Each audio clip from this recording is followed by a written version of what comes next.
A ver, dime si lo estoy viendo el chat.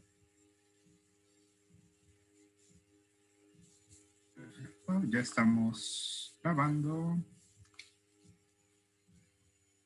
Presentación, sí, sí, sí. Lo puedes compartir, de hecho, directamente ahí, no sé si ya viste. Es que estoy en mi cel y va a ser medio... No Ah, voy a poder como acercarme bien, pero si alguien está en la compu y lo puede compartir, estaría ahí.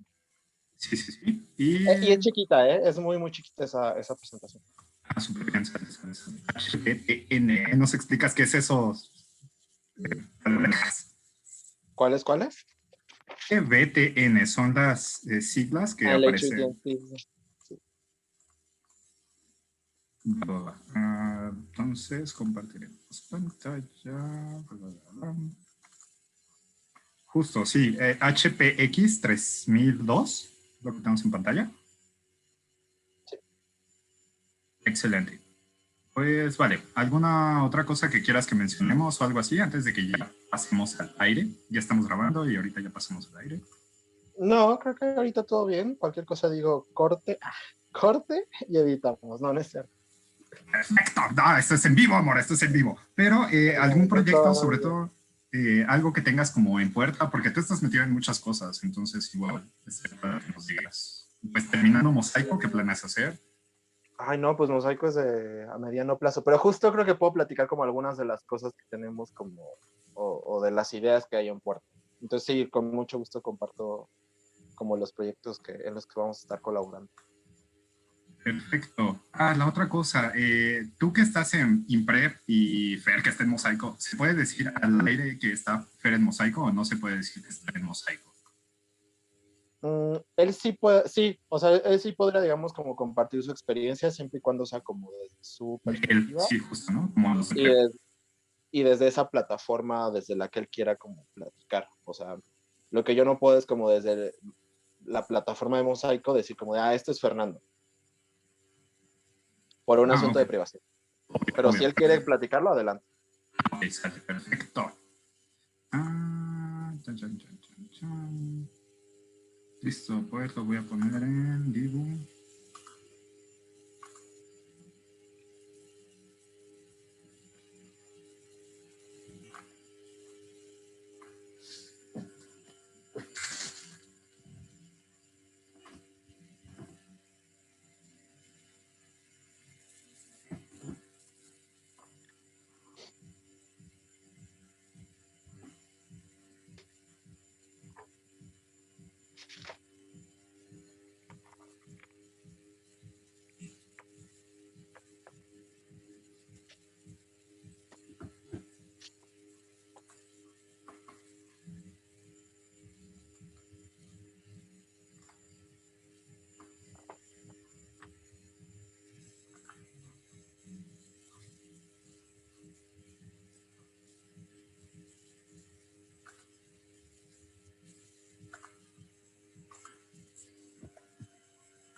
Listo, pues en cualquier momento estaremos como en este punch.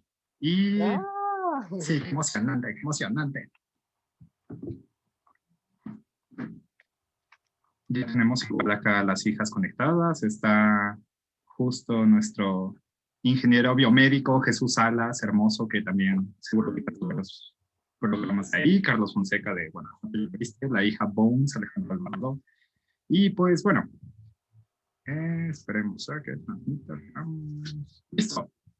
Hola, gente bonita de Dibu. Estamos esta vez una reunión más de aquí de la asociación, nuestras reuniones semanales, pues ya esperamos regresar poco a poco a la normalidad. Ya los hemos estado atendiendo también a varios de ustedes que nos han pedido, pues que vayamos a checar a algún paciente con COVID, cosas así. Pero la parte física todavía sigue, pero todavía no podemos, ya que el semáforo epidemiológico en la Ciudad de México, que es donde nos encontramos la mayoría de los DIBUs, pues no permite que hagamos reuniones presenciales para todas las personas que nos han pedido.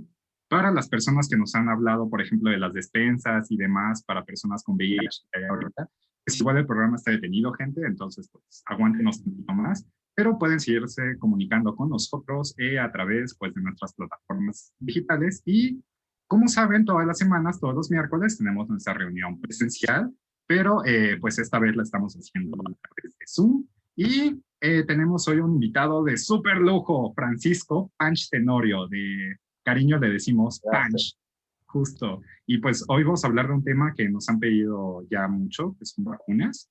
Hemos hablado desde el punto de vista científico aquí en la Asociación de los Antivacunas, de las vacunas de coronavirus, en este caso, hace unos meses ya tuvimos una plática y la pueden checar. Y pues ahora vamos con la vacuna de VIH. Entonces, los voy a dejar ahorita con Panch y les voy a leer rapidísimo. La semblanza de Panch también ya acaba de llegar. Ya me sufrí enorme con la parte tecnológica, ya que Fer siempre se ha dedicado a esta parte y es hermoso el día de los ese tiempo. Entonces nos quedamos así de, oh, Fer, ¿cómo le hago? Y lo estaba molestando desde hace rato, así de, ya le pica acá y no funciona y cómo estamos y así. Pero bueno, ya se resolvieron todos, estamos transmitiendo ahora en Facebook y pues bueno, Fer, ¿quieres leer la semblanza de Punch? Ok, se escucha, ¿no? Francisco Tenorio es defensor de derechos humanos con experiencia en educación, derechos sexuales y juventudes. Ha colaborado con distintas organizaciones, redes, universidades e instituciones de gobierno en procesos de educación e investigación. Participó en el programa Ship for World Youth del gobierno de Japón y en el Contrapunctus Study Program del Consejo de Europa. Desde 2016 colabora con la Universidad de Washington como coordinador en México del programa de estudios en el extranjero LGBT Plus Communities, Public Health and Migration in Mexico y en otros proyectos de la universidad. A partir del 2019 trabaja en protocolos de investigación en la Clínica Especializada Condesa y coordina el área de educación comunitaria e involucramiento del estudio Mosaico. Pues bueno, Panch, no sé si quieras empezar entonces con la presentación y nosotros te vamos moviendo aquí en la pantallita para que nos vayas diciendo o como quieras. De acuerdo, muchísimas gracias por la invitación y por el espacio. Sí me escuchan bien, ¿verdad? Sí. Va, entonces ahora sí me lanzo. Muchas gracias, en verdad me da mucho gusto poder participar con ustedes, además después de tanto tiempo de conocernos y de tantos espacios en los que he podido participar y saber que ustedes seguimos, creo que es para mí algo bastante enriquecedor y me da mucho gusto poder compartir el espacio con ustedes y por supuesto a todas las personas que nos están escuchando, pues agradecerles mucho su tiempo, agradecerles también sus preguntas si es que llegan a tener, con toda la confianza háganlas y por supuesto que al final vamos a estar como hablando mucho de los canales de comunicación en caso de que quieran más información sobre el estudio Mosaico. Entonces, bueno, creo que vale mucho la pena platicar un poco de lo que me decía Astron al comienzo antes de que iniciáramos, era como, bueno, ¿y qué es Mosaico? ¿Qué son esas letras? ¿Qué son esas siglas? Etcétera, etcétera, ¿no? Ahora sí podemos comenzar con la siguiente, por favor, y vamos a ir como desmenuzando poco a poco.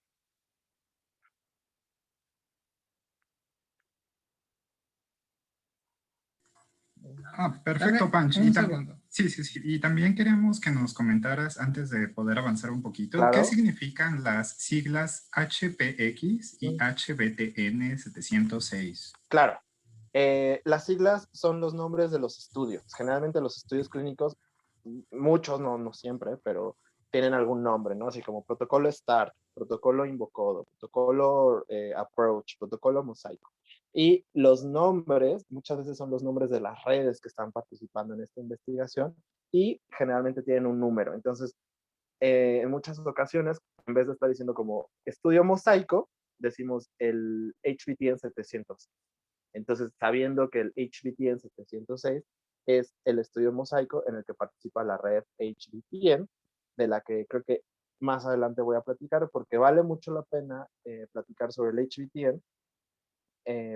Obviamente, iniciar diciendo qué significan esas siglas, pero también decir por qué existe esta área, ¿no? Y qué significa ser parte de esta red de investigación.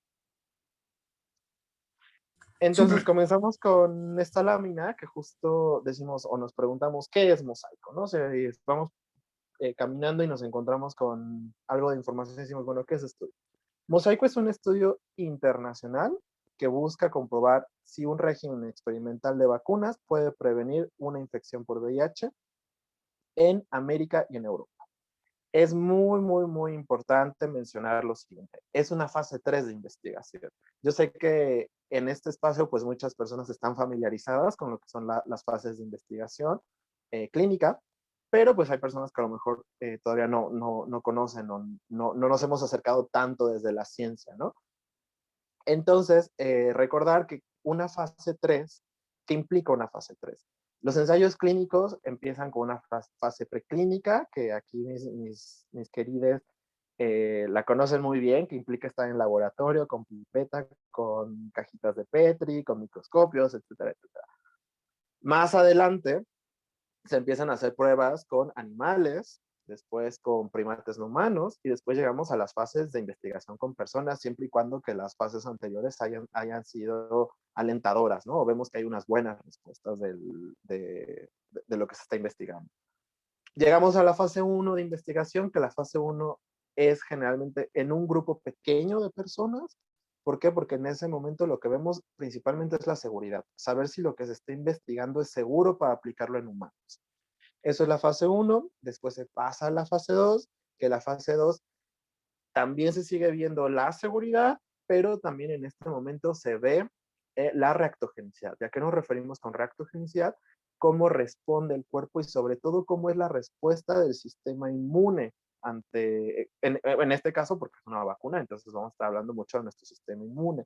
No obstante, pues si se está probando, no sé, o es una fase 2 de un antirretroviral nuevo o de algún otro fármaco nuevo que se está investigando, pues se ve cuál es la respuesta del cuerpo y también se ajustan las dosis.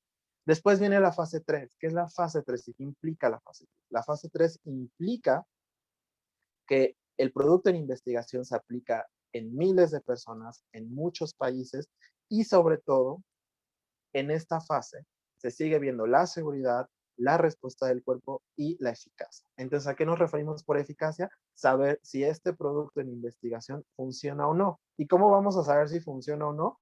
Pues justo con personas que están en riesgo o que ya padecen algo, ¿no? Supongamos justo que es un estudio de antirretrovirales, pues bueno, lo podemos probar con personas que viven con VIH, ¿no? En este caso, que es un estudio que busca o prueba la efectividad de una candidata a vacuna preventiva, pues al no existir una vacuna actualmente preventiva de VIH, lo tenemos que contrastar con un placebo. Entonces es un estudio internacional, es decir, que se lleva a cabo en muchos países del mundo, se lleva actualmente en 8 países, más adelante hay una lámina en la que explicamos un poquito, y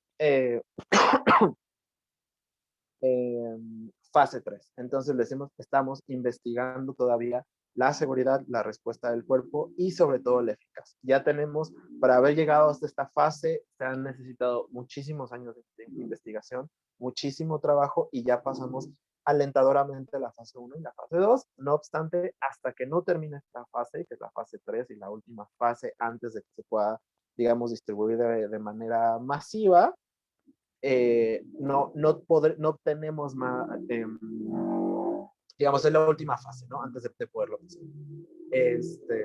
Perdón, hay mucho ruido y también por eso me distraje, pero nada más dejemos que pase la motocicleta y listo. Entonces, ¿puedes pasar a la siguiente, por favor? Para empezar a hablar un poco de las comunidades. Perfecto. Justo lo que les decía, ¿no? Actualmente estamos midiendo o investigando la eficacia de este candidato a vacuna. ¿Y cómo vamos a saber si es eficaz o no? Pues probándola con personas que están en riesgo de adquirir el VIH. Actualmente se lleva a cabo otro estudio, nuestro estudio hermano, que se llama Invocodo, que se lleva a cabo en el sur de África, y el estudio Mosaico, que se lleva a cabo en Europa y en América. ¿Cuáles son las principales diferencias? En sí, el producto de la investigación es casi el mismo, no obstante hay una diferencia crucial. En África, este estudio se lleva únicamente a cabo con mujeres, mientras que el estudio Mosaico, que es en Europa y en América, se lleva a cabo en hombres que tienen sexo con otros hombres y con personas trans. A menudo nos ha pasado que las personas nos preguntan como de, oye, pero ¿por qué si aquí también hay mujeres en riesgo? ¿Por qué no las puedes enrolar? ¿O por qué si hay hombres que también, hombres cisgénero heterosexuales que también quieren participar y pueden poner el cuerpo, etcétera, etcétera? ¿Por qué? Porque estamos midiendo la eficacia, necesitamos ver si funciona o no. Entonces, tenemos que tener poblaciones que estén en riesgo de adquirir VIH. Y no es que las poblaciones en México o en nuestra región de mujeres cisgénero u hombres cisgénero no estén en riesgo de adquirir VIH. No obstante, recordemos que en nuestra región la epidemia de VIH está mucho más focalizada en ciertas poblaciones en las que la cero prevalencia, es decir, la cantidad de personas que tienen esta padecimiento, o en este caso que viven con VIH, se focaliza en algunas poblaciones, específicamente en hombres que tienen sexo con otros hombres y personas trans, principalmente mujeres trans. Caso muy distinto o ejemplo muy distinto lo que pasa en África, ¿no? Donde ahí la seroprevalencia es mayor, ligeramente mayor en mujeres. Entonces, entender esto de las seroprevalencias y entender cuáles son las comunidades más afectadas ante el VIH según el contexto y el momento, nos da mucha claridad de entender por qué el estudio Mosaico se lleva a cabo en una región con ciertas poblaciones y el estudio Invocodo se lleva a cabo en otra región con otras poblaciones. Dicho esto, esperamos que cuando acaben ambos estudios tengamos los resultados para saber si esta vacuna o esta candidata a vacuna funciona o no. Y funcione o no, el ya haber llegado a fase 3 es un avance importantísimo que nos da muchísima luz y nos da muchas herramientas para seguir mejorando las tecnologías para más adelante, ojalá, tener una vacuna preventiva y también una vacuna terapéutica, que es otra de las líneas de investigación que también se está haciendo, no va en fase 3, pero también está ahí como una opción a futuro, ¿no? Que se haga una vacuna terapéutica también de VIH. La siguiente, por favor. Claro, corazón, la diferencia entre una vacuna terapéutica y una vacuna preventiva, ¿cuál es la diferencia? Y también aprovechando la interrupción, Claro. los saludos para Dani Muñoz, Alfonso Hernández Galindo, Said López, Francisco GM, también nos está viendo Alicia, la mamá de Fer. Fer, manda saludos a tu mamá. Cristina Ortega, Francisco GMZ, González Ale, Cecilia Ramírez, Juan Carlos López Mena, mis papás también las están viendo, entonces espero también ahí. La diferencia entonces entre una vacuna terapéutica, como por ejemplo la rabia, que ves que a las personas les ponen un perro con rabia y les aplica una vacuna terapéutica, y una vacuna preventiva, como en este caso VIH. ¿Cuál es la diferencia? Pues la diferencia radica en que justo una busca generar un anticuerpo previo a que exista un contacto con el patógeno, ¿no? O sea, con ya sea un virus o una bacteria, no sé. Que el cuerpo tenga en nuestra memoria, en la memoria de nuestro cuerpo, exista esa protección o esa defensa, para que en caso de que el virus o el patógeno entre en contacto con nuestro cuerpo, el cuerpo tenga la memoria y sepa cómo actuar y cómo defendernos. A diferencia de una vacuna terapéutica, que lo que busca es fortalecer el sistema inmune cuando la persona ya tiene el padecimiento o ya tiene esto.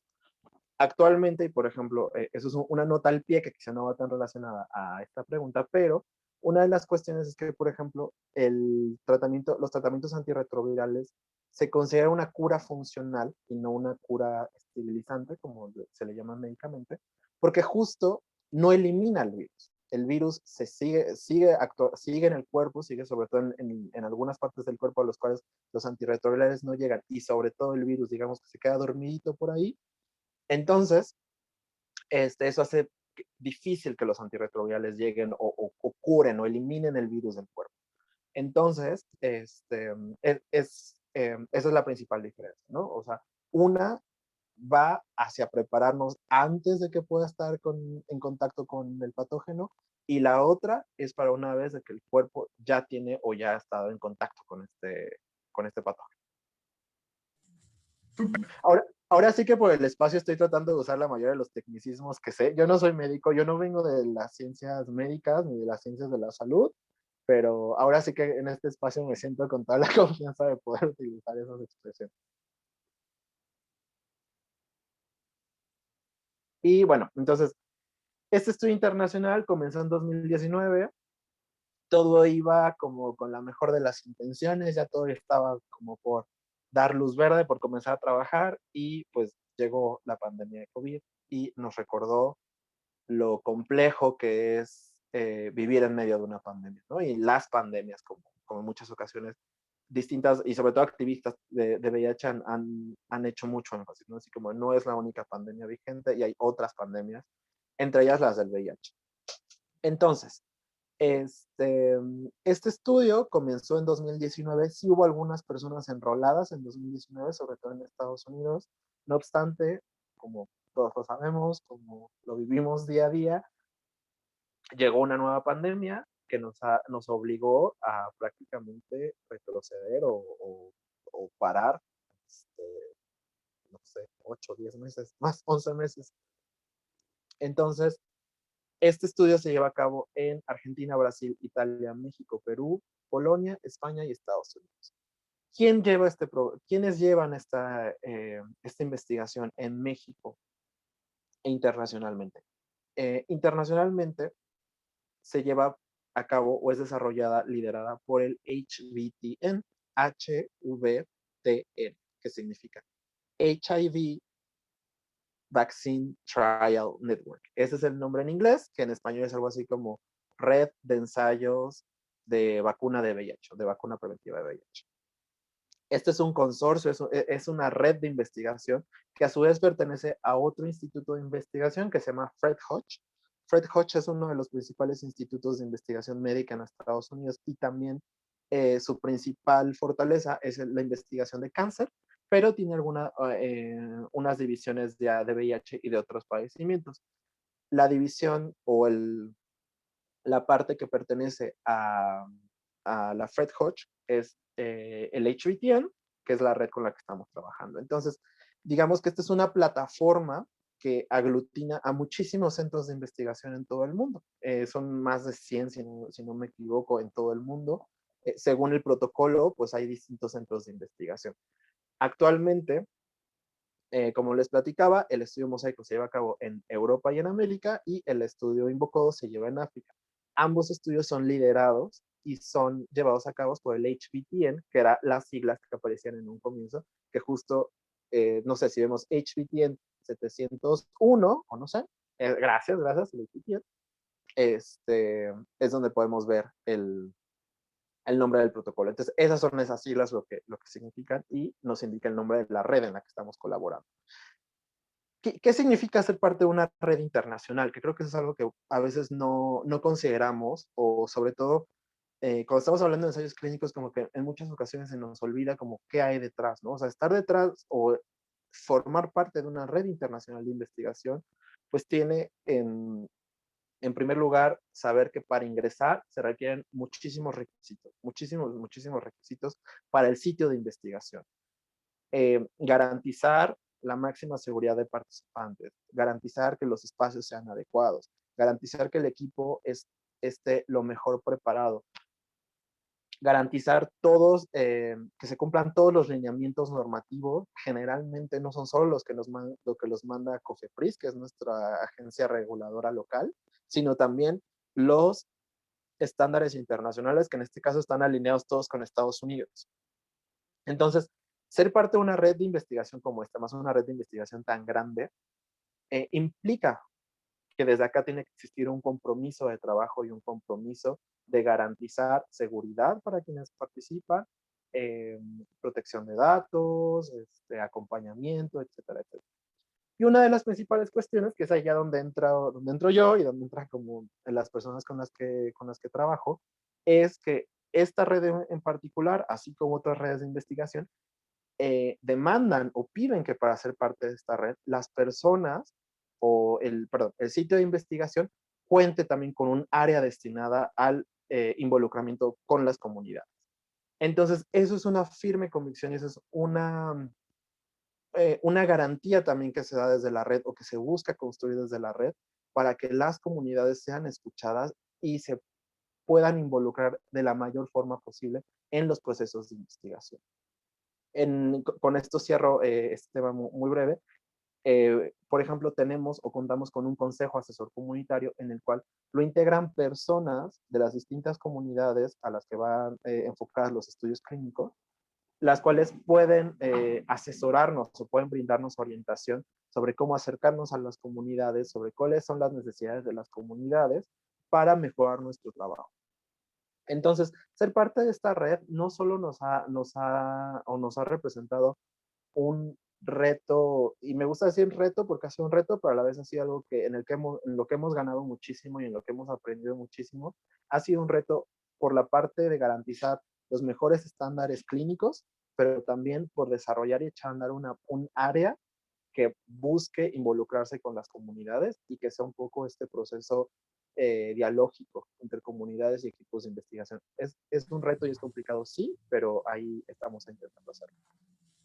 Esa parte está como bien interesante, Pancho, que lo menciones y también nos gustaría como que nos platicaras un poco más, porque tú eres defensor de derechos humanos y además tienes una formación como enorme en cultura de la paz, has estado, como ya leímos en tu semblanza, pues en varios países y en varias organizaciones y en varias redes. Entonces, pues en efecto, ¿cómo en tu experiencia como humanista, como defensor de derechos humanos y demás, es trabajar en este aspecto? Porque no estamos trabajando con ratas adentro de un bioterio en una jaula, ¿no? Estamos trabajando con seres humanos, pero finalmente pues también es una fase 3, que también sería en ratas y en conejos y en demás. ¿Qué es lo que es diferente aquí? ¿Cómo lo ves? ¿Cómo lo vives? Tú que también tienes mucha experiencia aquí en la Ciudad de México trabajando con diferentes poblaciones sexodisidentes, ¿cómo ha sido este acogimiento, este recibimiento de las personas? De las personas creo que para mí ha sido una de las cosas más gratas que me he llevado de la investigación. Oiga, creo que me veo un poquito oscuro, ¿verdad? ¿O no? ¿O sí, sí, creo que estás un poco a contraluz, justamente, sí. Y de hecho, también nos hace una pregunta en redes, si quieres te voy pasando, es en este sentido. ¿Qué tipo de servicios, compensación, les dan a las personas que recibieron o recibirán el placebo de la vacuna y lleguen a contraer el virus? Nos dice Dan Molina. Saludos a Laura Segovia, es una activista de VIH de Zacatecas, amiga nuestra. Chica trans, hola Lau. Trabajadora de la salud, es paramédico. Dailing Tsukino nos hizo una pregunta que te vamos a hacer un poco más adelante porque va como un poco en otro tema y en otra dirección. Sabrilois te manda felicitaciones, dice que está súper bien y que muy claro todo lo que explicas. Frías Paula, Edgali Cadena, Dani Muñoz Hola, Verónica O. Frías, María José Pereza, Ricardo Ávila Miranda y Juan Carlos López. Son los saludos que tenemos pendientes. Gracias. Sí, entonces... Oigan, voy a ir por una lámpara para poner aquí que no me vea así como tan con sombras, entonces denme un segundito, por favor. Sí. Okay. Gracias. Y también tenemos saludos de Sofía Pérez. Fer, ¿qué ibas a decir? Vale, mientras regresa Francisco, podemos mencionarles rápidamente que, bueno, él va a hablar más de esto a fondo, pero en general, pensemos un poco en la vacuna del COVID, que también estuvo en fase 3, pues el año pasado, y pues hay que tomar en cuenta que para la vacuna del COVID, pues no agarraron gente y le dijeron, vete a pasear sin cubrebocas por el, no sé, por el centro histórico a ver si te da COVID para ver si tienes vacuna o placebo. ¿A qué se refiere eso? A que por cuestiones de ética, cuando se está trabajando con una fase 3, digo, ahorita va a hablar un poquito más Francisco del doble ciego y a qué se refiere, pero en sí las personas no se exponen más al virus de lo que estarían expuestas normalmente. Por ejemplo, en el COVID, pues decían, tú sigue con tu día a día, sigue con las recomendaciones que hay, pero lo que queremos ver es ir monitoreando si te da o no te da COVID. Con el VIH pasa igual, o sea, digo, vamos a hablar de esto un poquito más adelante, pero no creas que llegas a la vacuna y te dice, no sé, ve a todos los lugares de encuentro de la ciudad y coge a pelo con todos a ver qué pasa. No, o sea, no va por ahí, porque también sería sabotear el estudio, porque finalmente lo que el estudio busca, como bien dijo Francisco, es una población promedio. Y pues la persona promedio Bueno, es variable, sí, pero en general no está tan expuesta al virus. De hecho, hacer eso sería como contradecir un poco el estudio, porque entonces le pondrías condiciones muy extremas y eso podría comprometer los resultados. Y sí, ya te ves mejor, Francisco. Y sobre todo comprometer la salud de las personas, ¿no? Ah, Que es al aparte, sí. final también algo que yo en lo que siempre hago mucho hincapié, ahora que me ha tocado como conversar mucho con personas interesadas, y algunas nos dicen como de, yo creo que este tema lo vamos a conversar más adelante, pero muchas personas me dicen como, es que a mí me interesa PrEP o me interesa mosaico y no estoy seguro. Y yo siempre les digo, mira, lo importante es generar estrategias que nos permitan prevenir una transmisión de VIH. Si a ti te sirve el PrEP, adelante con PrEP. Si por X o Y no te gusta el PrEP y te interesó mosaico y conociendo todo lo que implica estar en mosaico, funciona para ti, adelante. Si tú eres del equipo siempre uso condón, adelante. Es de las mejores estrategias, ¿no? Si quieren más adelante retomamos eso, porque creo que esa es una discusión interesante y además es una discusión que creo que implica como reflexionarnos o reflexionar la forma en la que ejercemos y vivimos nuestra sexualidad. Entonces, yo lo dejaría así para retomarlo más adelante. Entonces, me perdí un poquito, podemos regresar a la presentación igual Sí, para... perfecto, te la ponemos ahorita mismo. Gracias, gracias. Justo, ¿dónde se lleva a cabo el estudio? Como decíamos, se lleva a cabo en varios países. En México, y creo que con esta parte cierro lo de los sitios de investigación, en México se lleva a cabo en 3 centros de investigación y es importante decir que cada centro de investigación es independiente. Se lleva a cabo en Guadalajara, en Ciudad de México y en Mérida. Si bien cada sitio de investigación es independiente, estamos en constante comunicación porque a menudo nos ha pasado que gente de Mérida nos contacta a nosotros diciendo como, oye, es que quiero estar en el protocolo, me interesa el protocolo, y ya cuando empezamos a ver, vive en Mérida, entonces bueno, el contacto de Mérida está acá, o si estás en Guadalajara, el contacto está acá. ¿Cómo ha respondido las comunidades? ¿Cómo han respondido las comunidades? Y te digo, eso es para mí lo que más me entusiasma de una manera impresionante, de una forma muy, muy inspiradora. Ha habido muchísimo, o sea, en verdad no tienen una idea de la cantidad de personas que nos han escrito, que cuando les preguntamos como, bueno, hacemos un cuestionario sobre la actividad sexual y también a veces les preguntamos como, bueno, ¿qué escuchaste del protocolo? ¿Por qué te interesa? Etcétera, etcétera. Muchas son personas que están en relaciones serodiscordantes. Y eso a mí me parece muy interesante, porque también creo que hay un cambio de reflexión, ¿no? O es el momento en el cual las personas que no vivimos con VIH podemos involucrarnos en este tipo de investigaciones que en muchas ocasiones habían estado enfocadas o dirigidas a personas que viven con VIH, ¿no? O sea, pensamos como en lo de los antirretrovirales o lo de la indetectabilidad en las cuales se coloca como mucha de esta responsabilidad en la persona que vive con VIH de mantenerse indetectable y como que a veces como no pensamos tanto de, bueno, quienes no vivimos con VIH, ¿cuáles son las estrategias o qué podemos implementar para prevenir? Entonces, en ese sentido sí puedo decir que ha sido muy, muy enriquecedor y bastante alentador ver cómo mucha gente ha respondido diciendo como de, yo entiendo que esto es para un beneficio comunitario y aquí estoy y ahora sí que como me encanta decirlo, ponen el cuerpo porque literal van y ponen el cuerpo para decir, pues aquí estoy y vamos a probar si esto funciona y ojalá funcione. En verdad creo que todo el equipo de investigación y toda la gente que está participando decimos, bueno, ojalá sea eficaz, pero sea eficaz o no, es una manera de acercar información veraz, información científica sobre el VIH y también información de prevención. Entonces, creo que así ha sido un poco la respuesta y es mucho de lo que yo he visto y de lo que a mí también me entusiasma muchísimo, ver cómo ha habido gente que dice como, sí, le entro, me encanta, yo quiero y voy y están ahí. Entonces ha sido en ese sentido ha sido muy, muy inspirador y bastante enriquecedor para todo el equipo. Si quieren pasamos a la segunda.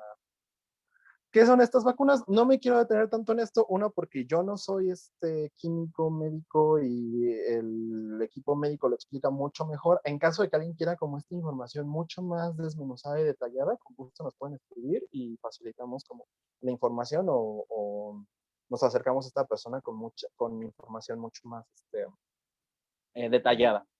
Este esquema en realidad son 2 vacunas.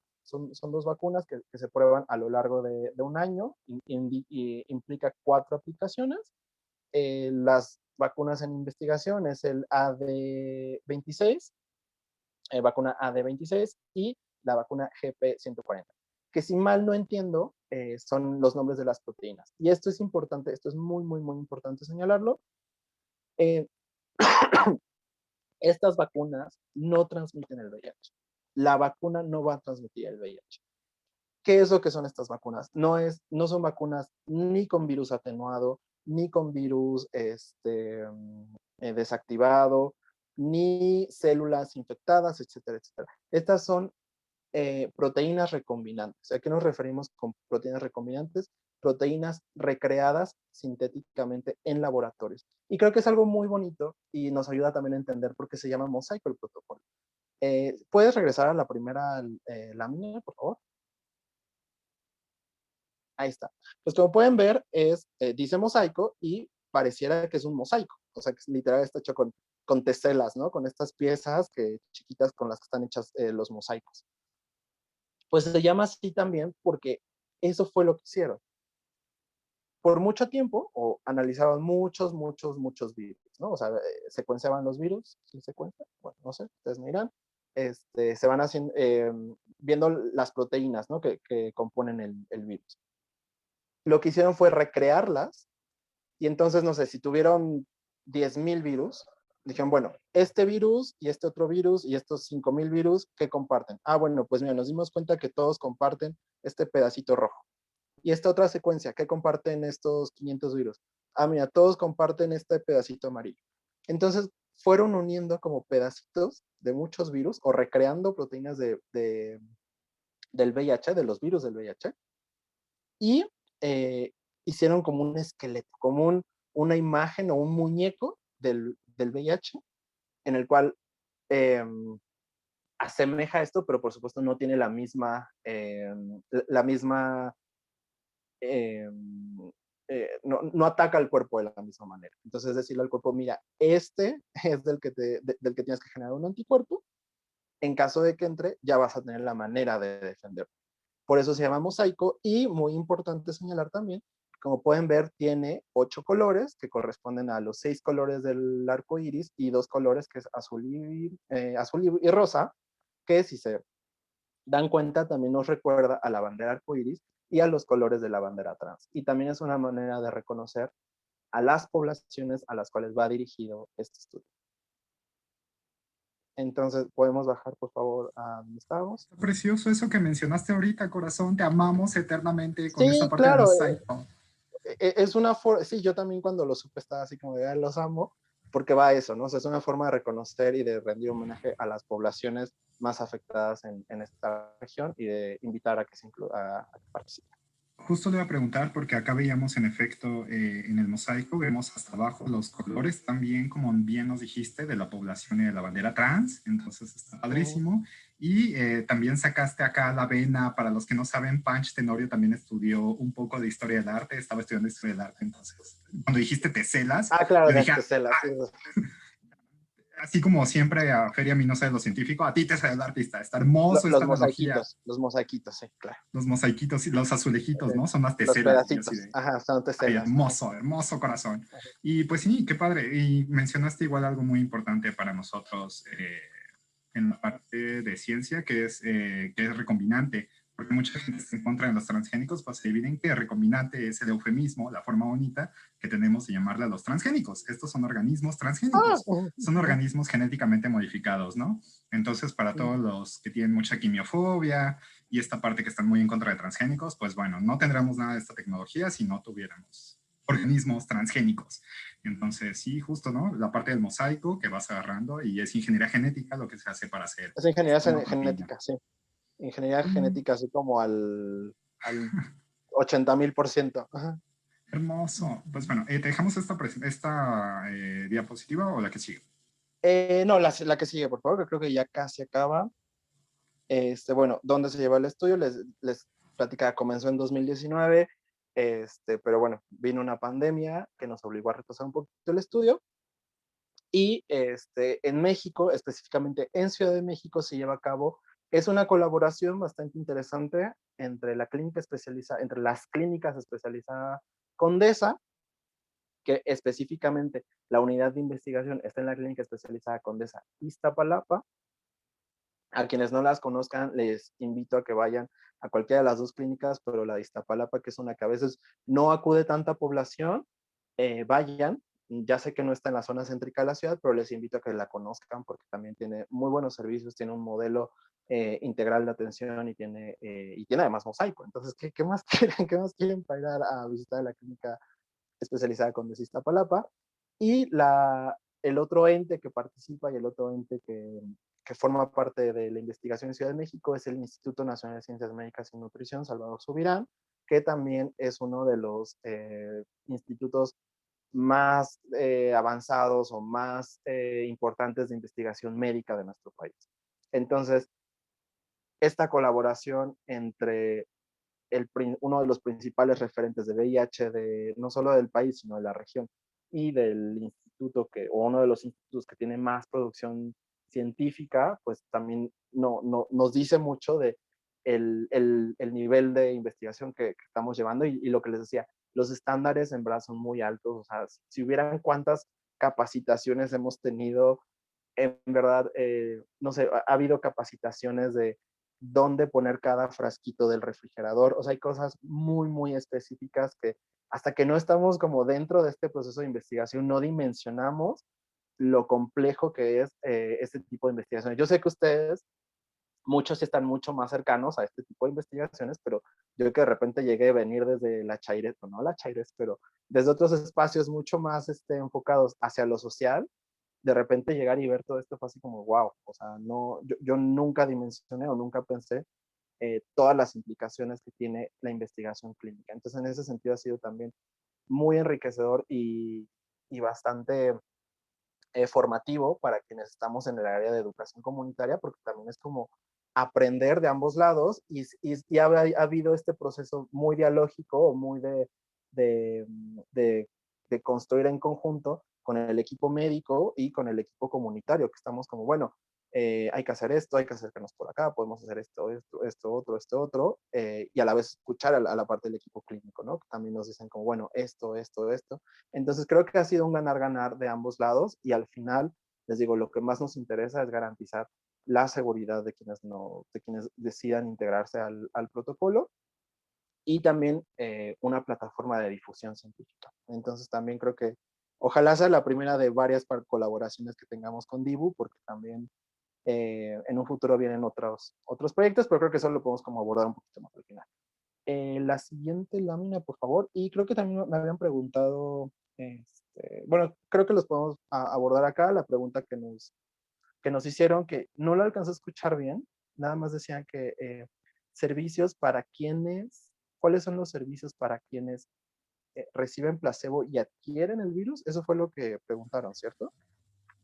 Sí, te lo volvemos a repetir ahorita. Y también tenemos saludos de Karim. No sé si ubicas a Karim de Colectivo Amarillo. Él es un activista veracruzano. Él sí te ubica a ti. De No hecho, en lo una recuerdo, fiesta que pero estuvimos hola, con Karim. Karim, sí, Ah, muchos saludos hartos. hola. Dice Ricardo Tres Cuervos, si me interesa participar en el estudio, ¿a dónde puedo comunicarme para recibir instrucciones? Y la pregunta de hace rato es, ¿qué tipo de servicios, compensaciones les dan a las personas que recibieron o recibieran el placebo de la vacuna y lleguen a contraer el virus? Nos preguntó Dan Molina hace rato. Ok, Saludos a Alec Valencia, Sergio Misael Mendoza y otros que al rato damos. gracias.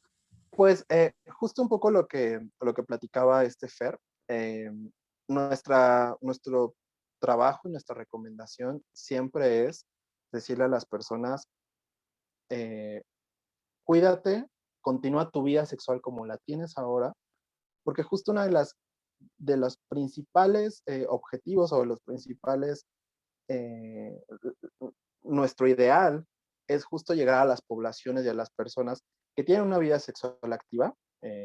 Para eso hay un cuestionario de actividad sexual. Y aparte, que no quieren o no pueden estar en PrEP. Y aquí viene una parte bastante complicada, pero que complicada, digamos, como de explicar, porque en realidad no ha sido tan difícil encontrar a estas personas.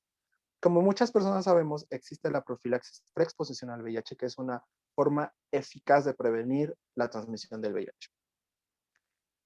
Actualmente en México ya hay algunos protocolos, hay algunos sitios en los cuales se puede adquirir, de hecho pagándola. No es un tratamiento asequible para muchísima gente, no obstante, existe y ya hay muchas personas que estamos en la profilaxis.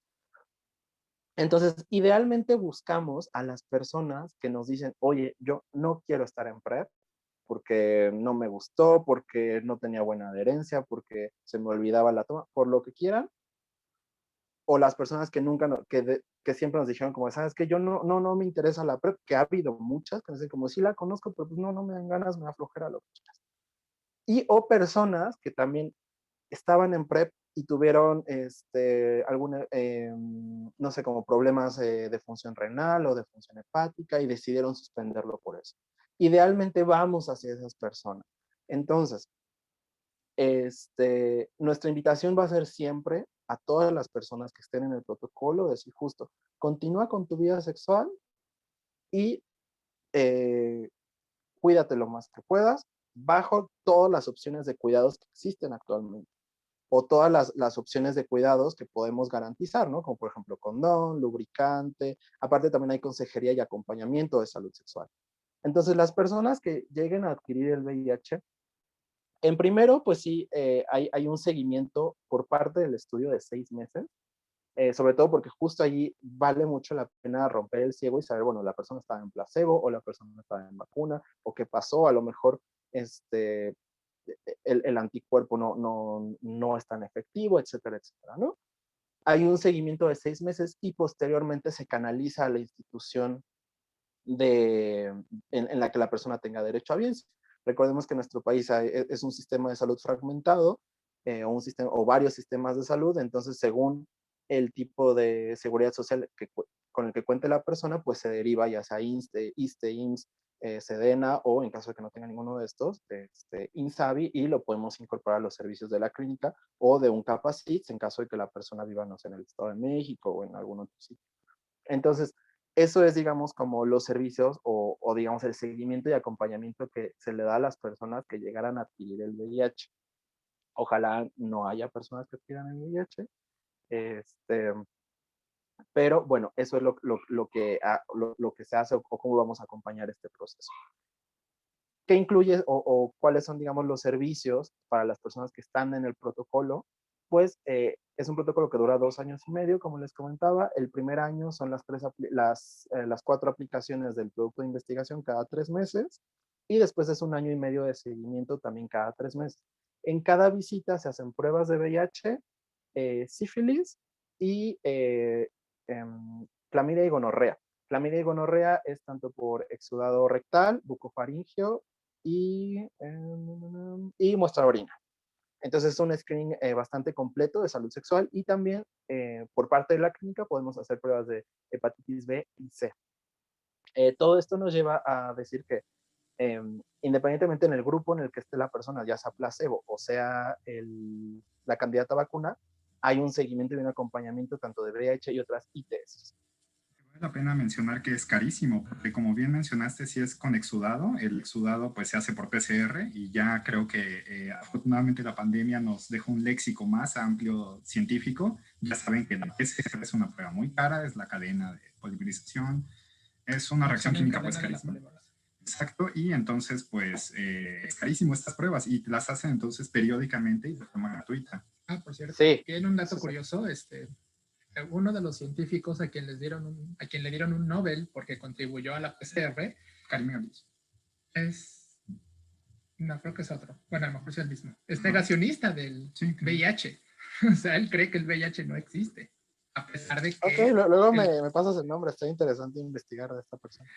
Sí, no, nosotros siempre lo usamos de ejemplo porque como que está este argumento de que, si es alguien de ciencias, pues todo lo sabe, todo lo conoce y todo lo ve. Y es como de, no, todos tenemos prejuicios y todos tenemos ideas no muy adecuadas. Y lo mencionas, pues sí es como esta ironía de que por un lado, pues la PCR ha ayudado a muchas cosas referentes a salud sexual, pero por otro lado, quien contribuyó a ello principalmente resultó ser alguien como medio... Un negacionista.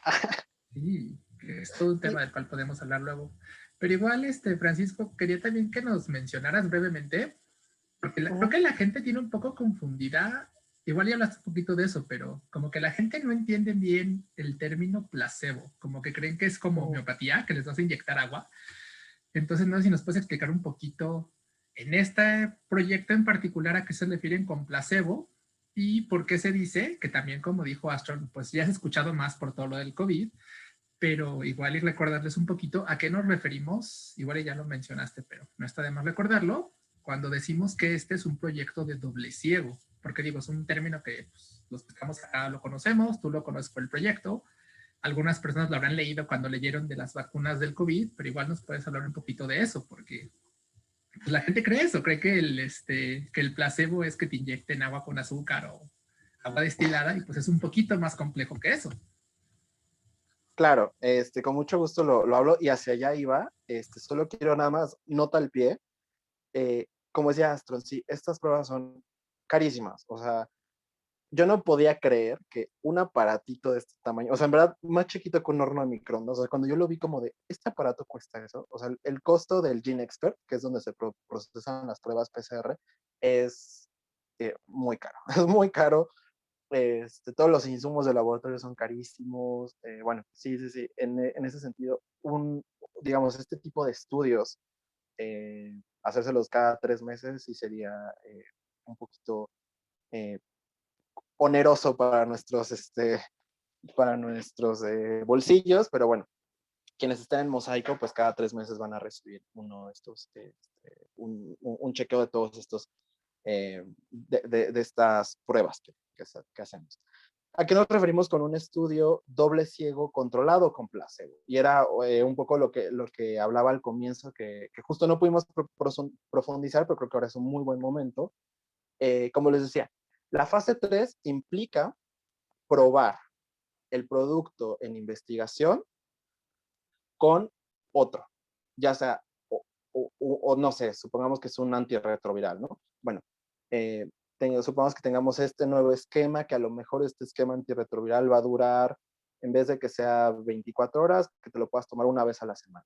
Entonces, ¿cómo vamos a comparar estos grupos, no? Entonces, un grupo recibiría este medicamento y el otro grupo se va a quedar con el medicamento anterior, ¿no? Con el medicamento que ya sabemos que funciona, pero que a lo mejor implica una toma al día.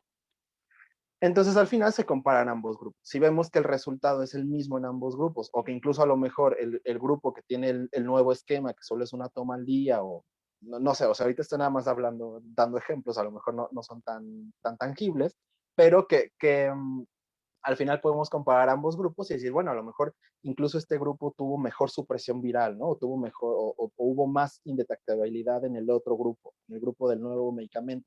Entonces podríamos decir, bueno, este medicamento funciona. Entonces en esta ocasión, en el otro, pues el placebo era el que ya existe, ¿no? El medicamento que ya existe. Ahora, ¿qué pasa cuando no hay una un medicamento o una vacuna que ya exista para esto? Pues se debe de controlar con un placebo. ¿Por qué? Porque no existe otra vacuna preventiva de VIH para compararlo y decir, ah, bueno, esta nueva vacuna de VIH es mejor que la que ya teníamos antes.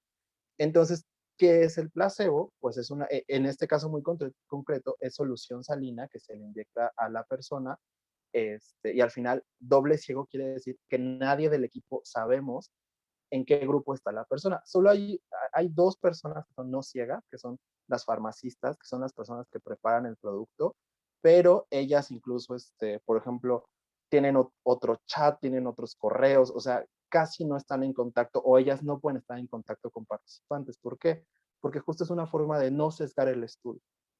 Que no sepamos qué está recibiendo cada quien nos ayuda a no sesgar el estudio, porque es totalmente involuntario que las personas, al ser humanas, pues podemos tener mejores relaciones que con otras, o pues se podría prestar para malas prácticas, para decirle a ella, oye, ¿sabes qué? Es que fíjate que es mi primo, entonces, ¿por qué no le pones la vacuna en vez de que le pongas el placebo? En este caso, el placebo con el que controlamos es una solución salina. No tengo más información química de qué tipo de solución salina sea. Si quieren, puedo investigar, creo que sí es bastante interesante, pero se controla con una solución salina. Por ejemplo, yo estaba leyendo que hubo un estudio fase 3 de COVID, uno los que era creo que una sola dosis, en el que el placebo no era, no era una solución salina. El placebo era una vacuna de influenza. ¿Por qué? Porque los efectos adversos eran similares. Entonces las personas tampoco iban a saber qué estaban recibiendo. También depende mucho de nuestros cuerpos y también es una de las cuestiones que en este estudio sabemos, ¿no? O que pueden pasar. Cada cuerpo, cada cuerpa, como dirían muchas compañeras, cada cuerpo reacciona de una manera distinta. Entonces hay personas que incluso por el simple hecho de que les inyecten solución salina, que no va a tener mayor riesgo en el cuerpo, pueden presentar enrojecimiento, pueden presentar el dolor, el cuerpo incluso al haber recibido algo que no está, que no identifica o que no esperaba, pues puede desarrollar incluso fiebre, dolor, no sé. Eso es un placebo Efectivamente, y ¿no? con eso se Es controla. la Y esa es belleza de la... nuestras cuerpas, la belleza hermosa de nuestras cuerpas, Exacto. efectivamente, que somos personas y cada persona es diferente, única y repetible en este mundo y eso es hermoso, en la ciencia se confirma. Y sí, lo que mencionas de los adyuvantes, los coadyuvantes, porque, por ejemplo, sí, para algunas vacunas de COVID se utiliza el escualeno, que es una grasa, un lípido que se saca de tiburones. Entonces, pues, pobrecitos tiburoncitos, también dependemos mucho de los tiburones. Acá, según leían las hojas técnicas, pues se utiliza fosfato de aluminio. A nuestros seguidores de ciencia que quieren saber eso, pues el aluminio se utiliza en cloruro de aluminio en los desodorantes, por ejemplo. Así que si han lamido axilas ahí, niños de parafilias, pues ya se metieron mucho más aluminio del que se están metiendo con esta vacuna, ¿no? Y con esta adyuvante, entonces tampoco tengan miedo de estas. Yo me acuerdo cuando estábamos estudiando en Facultad de Medicina y en Facultad de Química, que se utilizaba hace muchos años el adyuvante de Freund, famosísimo, que es aceite mineral, que es un producto del petróleo, pero dejaba las orejitas de los conejos y el lugar donde aplicabas la vacuna la dejaba como súper, con muchas deformidades así horribles. Incluso todavía nos pasa con esta vacuna que nos ponen, ¿no? De tuberculosis, la BCG. Entonces, pues sí, hay diferentes ayudantes, que uno que menciona Punch. Y a mí me gustaría, Punch, que nos mencionaras, ya que nos hablaron, nos escribió una chica de Perú, pues mencionaste justo que también hay mosaico en Perú, ¿no? ¿Cómo ha sido tu experiencia compartida en toda Latinoamérica? En Dibu tenemos mucha gente que también nos reclama de, oiga, no todo es México. Y así de, ay, pues creo que Panch es perfectamente la persona que nos puede hablar de cuáles son las diferencias de toda Latinoamérica, porque tú has estudiado muchísimos estudios latinoamericanos en comparación con otros lugares donde has hecho activismo y has hecho defensoría de derechos humanos, como Europa, como los foros internacionales, como Japón, como todos estos lugares. ¿Qué has visto de diferente? Y pues esta parte que nos compartes. Yo creo que independientemente de las grandes diferencias que existen entre todos los países de nuestra región o en todos los países latinoamericanos, hay grandes semejanzas. O sea, yo siempre que estoy en América Latina, para mí es como sentirme en México y saber que no estoy en México, pero hay algo que me recuerda que estoy en casa. Entonces, en ese sentido, me parece que es mucho más fácil conectar y construir entre gente de América Latina, empezando también porque hablamos el mismo idioma, sí con nuestras diferencias, pero al final podemos entendernos. Y creo que en este sentido ha sido una experiencia para mí bastante formativa también. En el caso de Perú, y qué bueno que hablan en el caso de Perú, Perú tiene ya décadas trabajando con esta red, con el HVTN. México es la primera vez que el HVTN trabaja en nuestro país, tanto en la sede de Ciudad de México, Mérida y Guadalajara. Entonces, cuando fueron las primeras capacitaciones hace ya más de un año, y compartían las experiencias, pues yo veía como todo el trabajo de Perú, yo veía el trabajo de Argentina, el trabajo de Brasil, y veía como, yo decía como, ¿en qué momento hacen tantas cosas o de dónde sacan como tantas ideas para hacer cosas, ¿no? Entonces, eh, por eso era también lo que platicaba un poco al comienzo de que había sido o ha sido un reto, porque es la primera vez, al menos por ejemplo para el equipo en el que yo estoy, como de echar a andar un área de involucramiento comunitario, de tener que desarrollar y ver la manera en la que nos acerquemos a las poblaciones de la manera más, o sea, de la mejor manera posible, ¿no? Entonces, cuando compartían estas experiencias de nuestra región, o sea, para mí era al final como bastante enriquecedor ver, ok, esto se puede, esto en México también se puede, por supuesto, cuando empezaba a ver como lo que han logrado. La respuesta en América Latina, ya en específico, en el protocolo mosaico, en el estudio mosaico, la respuesta de América Latina ha sido la más alta o sea, vamos a la súper delantera, vamos ganando el número de personas enroladas de Estados Unidos y de Europa. De hecho, en el equipo central están así como impactados con el trabajo que estamos haciendo en América Latina y bueno, sobre todo en América Latina, en especial Perú, porque les digo, Perú ya tiene muchísimo tiempo, ya tiene varias décadas trabajando con el HBTN y con otras redes de investigación de ensayos clínicos. Entonces, la respuesta y la articulación ha sido bastante positiva.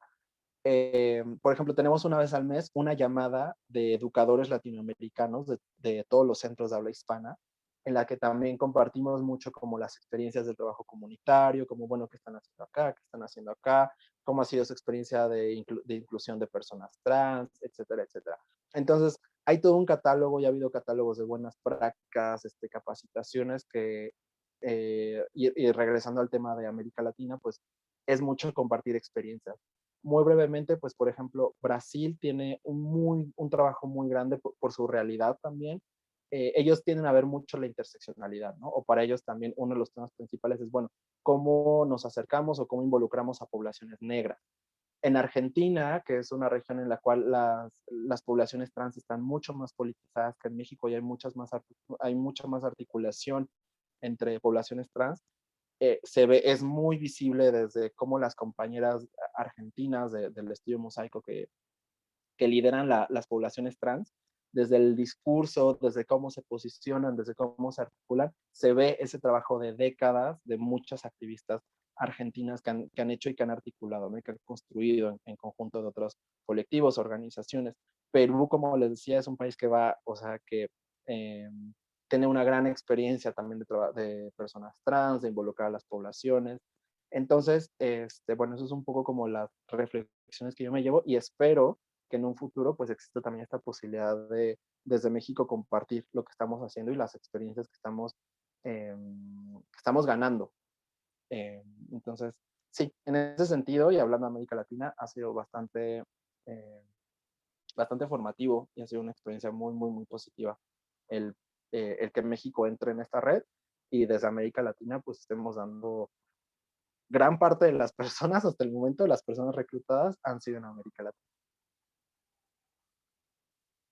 Entonces, si quieren, continúo un poquito como ay, no, no bajes, no bajes. Creo que con esto ya podríamos ir cerrando, ya también como para abrir a más preguntas. Justo, ¿quiénes pueden participar? Como les decía, la seroprevalencia del VIH en nuestra región es mucho más alta en hombres que tienen sexo con otros hombres y personas trans, principalmente mujeres trans, eh, a diferencia de la población en general. Obviamente no quiere decir que no le dé a mujeres, que no le dé a hombres heterosexuales, no obstante, hay poblaciones en las cuales esa cantidad de casos es mucho más alta. Entonces, a quienes buscamos que se sumen a reclutar para el estudio mosaico es hombres que tienen sexo con otros hombres. Justo este es el término que usamos mucho en salud pública. No se usa tanto gays, porque justo puede haber hombres que no se identifican como gays y tienen prácticas con otros hombres. Entonces, este, es importante tenerlo en mente que a eso nos referimos con hombres que tienen sexo con otros hombres. A poblaciones trans nos referimos a el gran abanico que existe de identidades trans y también ahí hay que hacer una evaluación de la actividad sexual porque, digamos, sí puede ingresar un hombre trans que haya tenido cierto tipo de prácticas, pueden ingresar mujeres trans siempre que hayan tenido distinto tipo de prácticas, pueden ingresar personas no binarias, etcétera, etcétera, pero ahí es donde entra la importancia del cuestionario de actividad y vida sexual, en el cual indagamos un poco las prácticas que ha tenido la persona. Entonces, esto es lo que dice ahí como de, esos son algunos de los criterios, pues es eso, un cuestionario de actividad sexual para saber si la persona es elegible o no, por lo mismo, no tendría caso y no tendría valor científico que reclutemos a personas que nos dicen, yo no tengo prácticas sexuales desde hace 3 años, porque las hemos tenido, o sea, bueno, no 3 años, pero si nos dicen, bueno, yo tengo, no sé, 8 meses sin tener relaciones sexuales. Bueno, pues esta persona no ha estado expuesta al VIH, ¿no? O no está en el mismo grado de exposición de otras personas. Entonces, eso es uno de los criterios principales. Hay otro que se menciona mucho, que es tener buen estado de salud. Y yo sé que es un poco, algunas personas dicen, bueno, es que yo sí, o por qué yo no podría, etcétera, etcétera. También se hace todo un screening médico, se hace toda una valoración médica para saber si la persona es apta. ¿Y a qué nos referimos con apta? Pues que esté en buen estado de salud. ¿Y para qué querríamos personas que estén en buen estado de salud?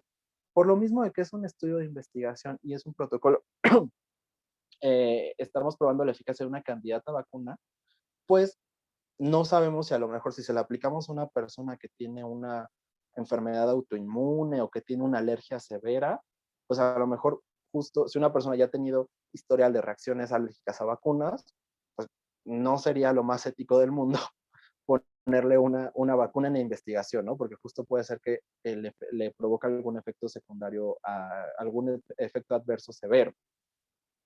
Entonces, pues hay una exploración médica para saber si la persona está en buen estado de salud y se indaga justo lo que decía, ¿no? A lo mejor alergias, enfermedades autoinmunes, el historial familiar, si ha tenido ITS, etcétera, etcétera. Entonces, eso es una de las cuestiones, digamos, tiene que ser un abordaje integral para saber si la persona es apta o no de participar en el estudio.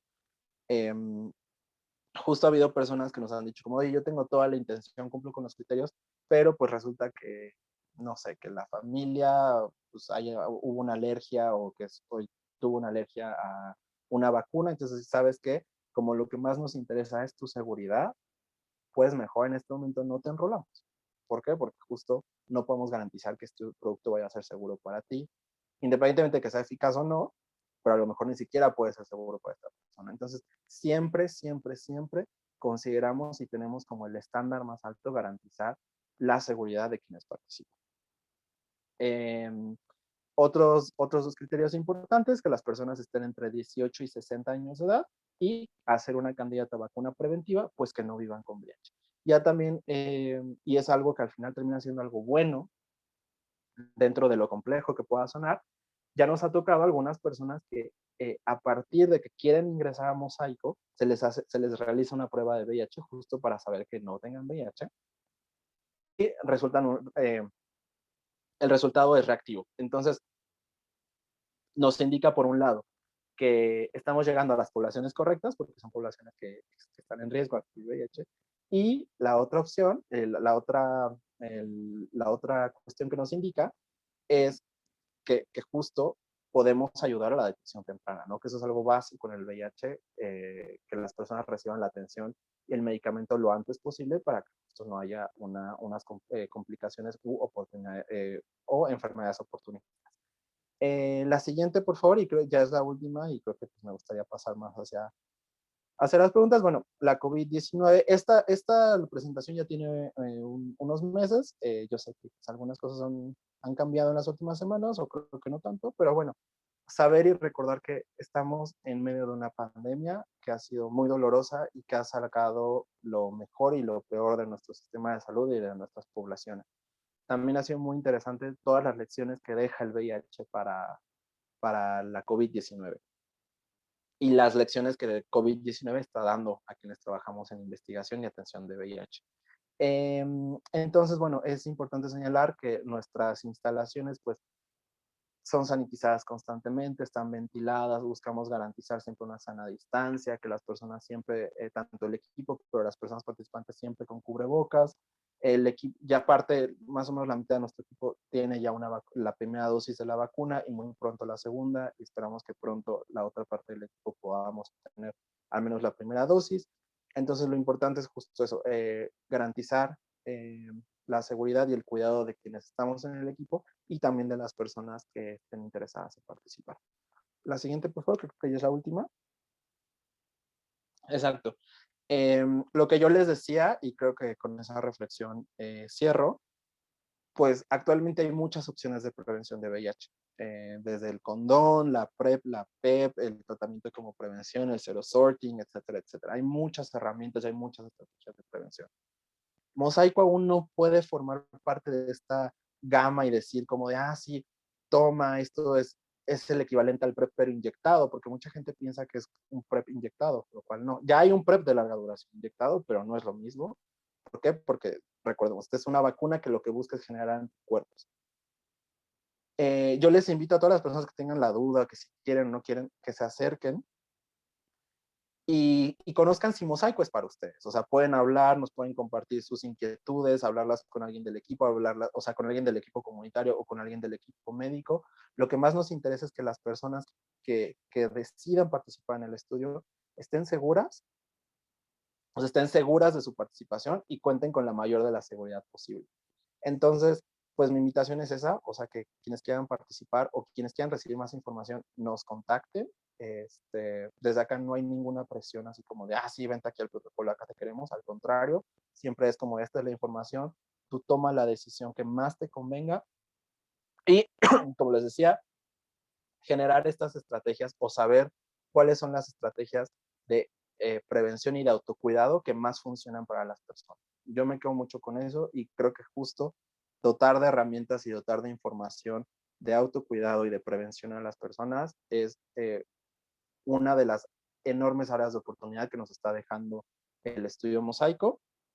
Y quienes quieran participar o quienes estén interesados en recibir más información de la sede de Ciudad de México, nos pueden escribir a Mosaico CDMX, así como Ciudad de México. Repito, Mosaico CDMX @gmail.com.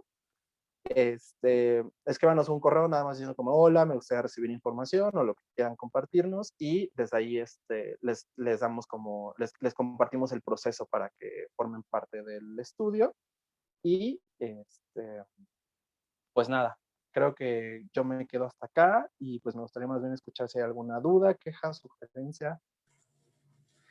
Pues sí, Pancho, también hicieron bueno, cuando estuvimos platicando del evento, de que este va a ser el tema de la semana, hubo un comentario que tal vez tú has escuchado o visto en redes, no sé qué tanto tú veas las redes de Mosaico, de algunas personas que dicen, ay, pero es que ¿por qué están trabajando en una vacuna y no en la cura?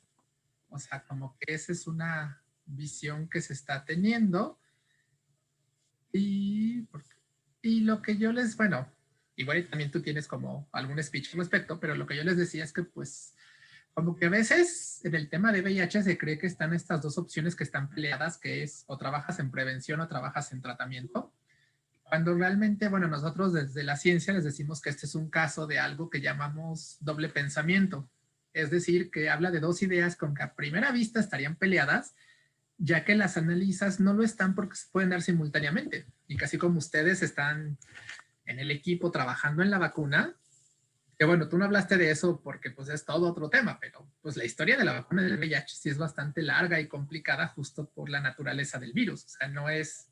Creo que mucha gente vio lo del COVID, entonces asumen que todas las vacunas ya quedan en un año y no están conscientes de que pues sí es un proceso complejo, de que los virus son diferentes, de todo esto.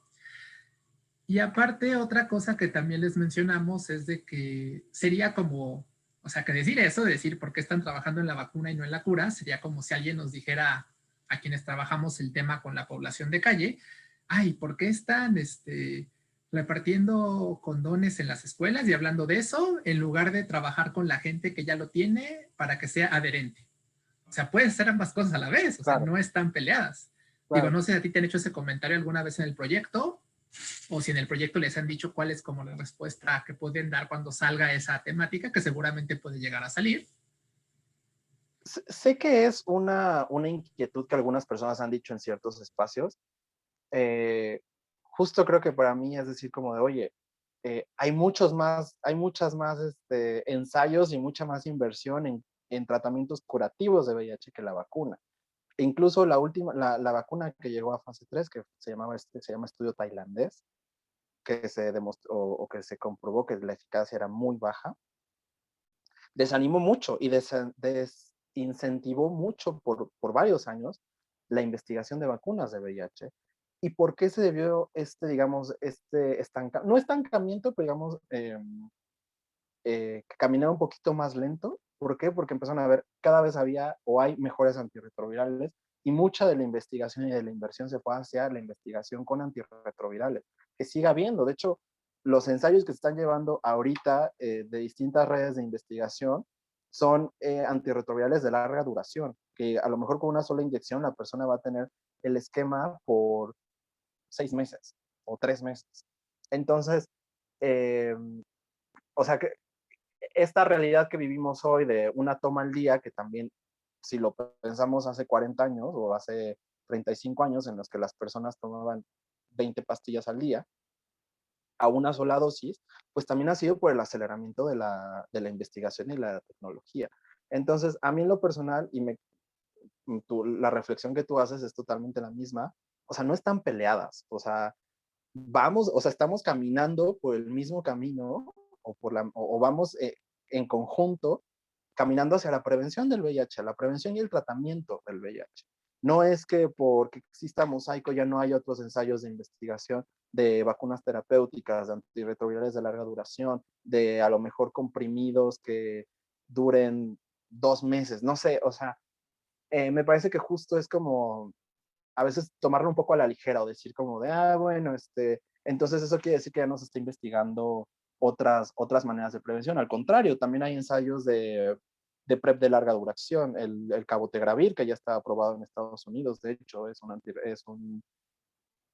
un antirretroviral de 3 meses de duración. Entonces, cada vez hay más avances que a veces no llegan con la celeridad que quisiéramos en nuestro país, pero pues se están haciendo. Entonces, en ese sentido, yo les puedo decir que no, para nada hay un desfase o no es porque se esté investigando una vacuna preventiva, no se esté haciendo otra investigación, porque eso sí no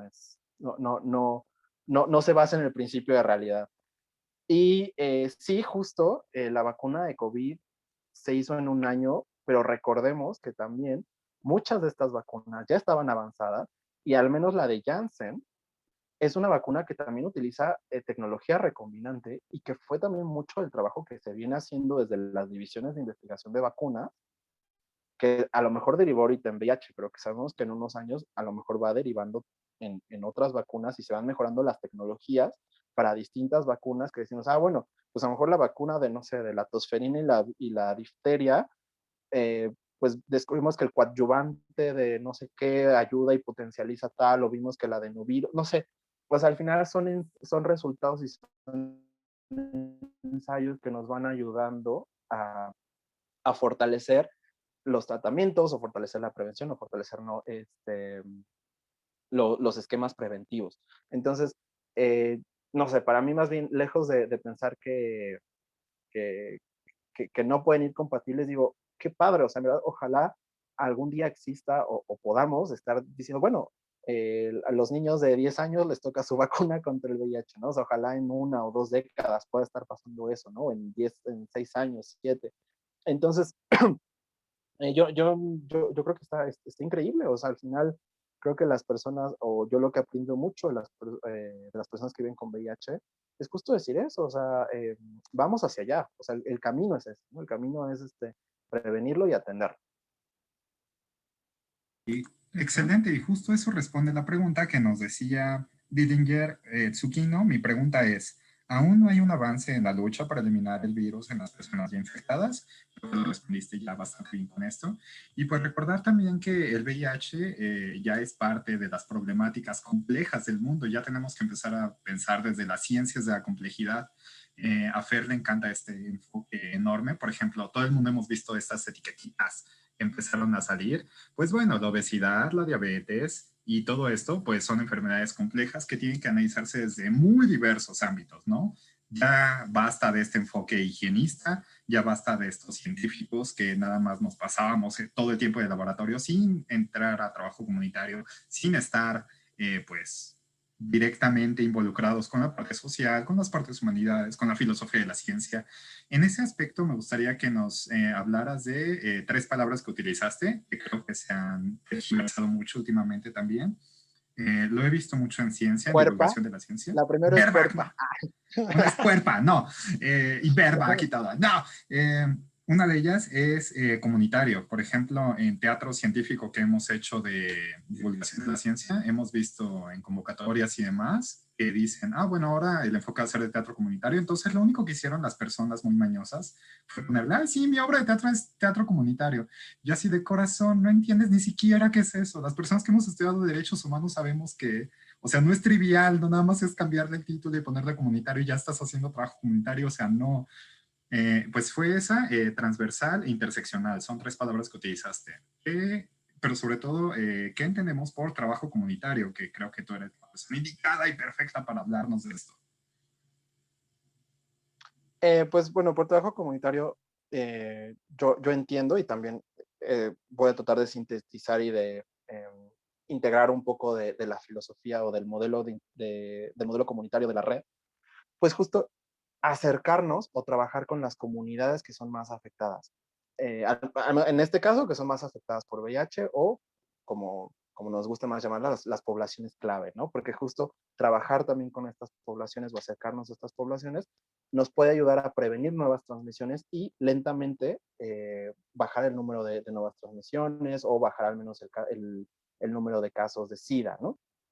Entonces, justo lo comunitario, lo que nos convoca o lo que nos hace estar en común con otras personas, ¿no? Entonces, justo yo Punch, que tengo en común con los chicos que quieren participar en Mosaico, pues que tenemos a lo mejor actividades o vidas sexual similares y entendemos muchas cosas. Entonces, o sea, entendemos muchas cosas justo a lo mejor de qué es el bareback o estos temores que decimos como, újule, es que a mí me da miedo, pero bueno, yo sí quiero hacerlo sin condón con una persona o con otra, ¿no? Entonces, ese tipo de cosas que creo que sí se requiere mucho un trabajo entre pares o un trabajo comunitario para escucharnos y entendernos. Entonces, eso va un poco lo que yo entiendo por comunitario, lo que tenemos en común y cómo podemos acercarnos o cómo podemos generar espacios en los cuales las personas que compartimos esto lo podamos platicar o lo podamos dialogar. Este tipo de espacios creo que también dan este tipo de ventanas y este tipo de oportunidades. Y yo sé que no es lo mismo que yo, Punch, que no soy médico, que trabajo en investigación de VIH, pero que justo me acerque a hablarte como de, oye, pues tú qué estrategias utilizas de reducción de riesgos ante el no uso de condón, a que un médico con toda lo que implica el modelo de atención médica, con toda la jerarquía, con toda la medicalización, bla, bla, bla, bla, te diga, mediado por una mesa, así como cuántas parejas sexuales has tenido y con cuántas no has utilizado condón. Es totalmente distinto a que yo, Punch, me acerca así como de, oye, ¿tú cómo le haces? O sea, ¿con qué te cuidas? ¿Con qué no te cuidas? ¿Con quién sí? ¿Con quién no? ¿De qué manera? Ese tipo de estrategias me parece, o ese tipo de conversaciones son las que a mí me parece que son importantes y que es a lo que apelamos a lo comunitario, ¿no? A buscar esas características que nos hacen compartir y que nos llevan a algo común, independientemente de las muchísimas diferencias que vamos a tener. Y que creo que esto también nos puede abrir la puerta a hablar de la interseccionalidad, ¿no? La interseccionalidad es un enfoque o es una manera de analizar o de ver la realidad viendo cuáles son las intersecciones que cruzan a una persona. Entonces, ¿cuáles son las intersecciones que a mí me cruzan? Pues a lo mejor yo, que soy una persona joven, ya en unos meses dejo de serlo, pero que todavía soy oficialmente joven, que vivo en Ciudad de México, que estoy en riesgo de VIH, no sé, o sea, ver ese contexto de la persona y ver en qué cruza. Entonces, justo no es lo mismo la relación o la vivencia del VIH de una persona que a lo mejor tuvo una transmisión perinatal por el VIH y que su papá y su mamá murieron de VIH y que esta persona creció en un albergue con niños y niñas que viven con VIH y toda su vida ha comido, desayunado y cenado VIH. A una persona que a lo mejor nunca ha tenido ningún acercamiento al VIH y tiene una exposición de riesgo y lo adquiere. Entonces, ese tipo de intersecciones son las que son importantes mirar como qué identidades y qué contextos cruzan a esta persona o a las personas o a las colectivas para tener un poco un mejor acercamiento, ¿no? Y entender y ser mucho más empáticos y empáticas al contexto y a la realidad de esta persona. Y bueno, por transversal, pues justo lo que cruza todo, o sea, lo que llega a cruzar un ente por completo, ¿no? Es decir, como, bueno, queremos que el abordaje comunitario sea transversal a, no sé, a todas nuestras actividades con población trans. Pues bueno, vamos a buscar que en todas nuestras actividades con poblaciones trans, pues exista eh, un abordaje comunitario, por lo tanto, hay un enlace para poblaciones trans, que es Natalia, y que ella es, al ser una mujer trans y al conocer las dinámicas y las complejidades y los retos y las grandes oportunidades que hay del trabajo con personas trans, ella sea quien se acerque, ¿no? Entonces, pues bueno, creo que con esto no sé si resolví la pregunta o quizá dejé con más dudas. Pero... Completamente. Nos llegó otra que es bien. una pregunta un poco más técnica sobre zero sorting, PrEP y PEP. Ahí te ayudamos tantito y rapidísimo. Ya tenemos a los gadgets. PrEP es la medicina que tomas, generalmente pues por antonomasia aprobada, son 2 sustancias y lo tomas de forma adherente, es decir, una pastilla que tomas diario, o en otro esquema que es el PrEP on demand, se toma nada más en ciertos días antes de tener relaciones sexuales, ¿sale? Y de esta forma se evita la transmisión de VIH. El PEP es exactamente lo mismo que el PrEP, nada más que tiene una sustancia más en el esquema que se está manejando en México, la famosa, el Favirenz, exacto, que genera alucinaciones luego en personas, nos dicen. También lo tenemos en vivo por si quieren checarlo. Eso funciona hasta ciertas horas, incluso días, pero generalmente horas, después de haber tenido la relación sexual, ¿sale? Entonces, esa es la diferencia entre PrEP y falta zero sorting. ¿No se ayudas con zero sorting? Sí, claro. Justo, muchas gracias por lo que platicabas de la PrEP y la PEP. Y esa es una de las, por ejemplo, de las diferencias con una vacuna, ¿no? Que algunas personas me han preguntado. La PrEP es eficaz y sabemos que funciona siempre y cuando a los niveles necesarios en sangre. Entonces está muy sujeto a que la persona tenga una buena adherencia bajo el esquema que la persona decida, ya sea demanda o sea un régimen de esquema de pastilla diaria. Ambas, tanto PrEP y PEP, requieren acompañamiento médico. No es tampoco un paracetamol, o es algo que uno puede ir a la farmacia a comprarse como tan fácilmente. Y es importante el acompañamiento médico, no desde esta visión medicalista o de que el médico nos va a regañar de que porque nos hemos expuesto al VIH, sino porque hay cuestiones de tener que revisar la función hepática, la función renal, etcétera, etcétera, para que la persona tenga un mejor acompañamiento y les dé un abordaje integral. Yo añadiría ahí, Punch, Claro, si se me permite, esta parte de no solo el acompañamiento médico que nosotros sanitarios hacemos, pues lo manejamos, pero es el acompañamiento con un consejero, como tú mismo has sido, ya sea alguien de psicología, trabajo social, todo el equipo interdisciplinario, tú mismo, Punch, como defensor de derechos humanos, que les pueda decir, oigan, ¿por qué estás en PrEP? ¿Qué es lo que hizo que tuvieras esto? ¿Por qué no estás teniendo adherencia? ¿Qué otros métodos conoces? Toda esta parte, pues, es indispensable. Entonces, yo añadiría que, pues, no nada más necesitan sanitarios y gente de ciencia como nosotros, es indispensable que tengan la consejería, la pre, la post, y, pues, con un consejero como tú, ¿no? Sí, el acompañamiento es importantísimo y creo que ahí hay una gran área de oportunidad en los programas de PrEP que existen actualmente, ¿no? Que creo que es una de las áreas que se pueden como fortalecer mucho. Yo tanto como usuario del programa de IMPREP y también al trabajar en la clínica, pues entiendo mucho los retos y oportunidades de ambos espacios. Y creo que hablando justo de consejería y hablando de un poco estas estrategias que podemos implementar, el zero sorting implica el tener prácticas sexuales o cierto tipo de prácticas sexuales conociendo el estatus serológico de las personas, ¿no? O sea, sorting en inglés como sort, como resolver, y cero viene de serología. Entonces, ¿a qué nos referimos con esto?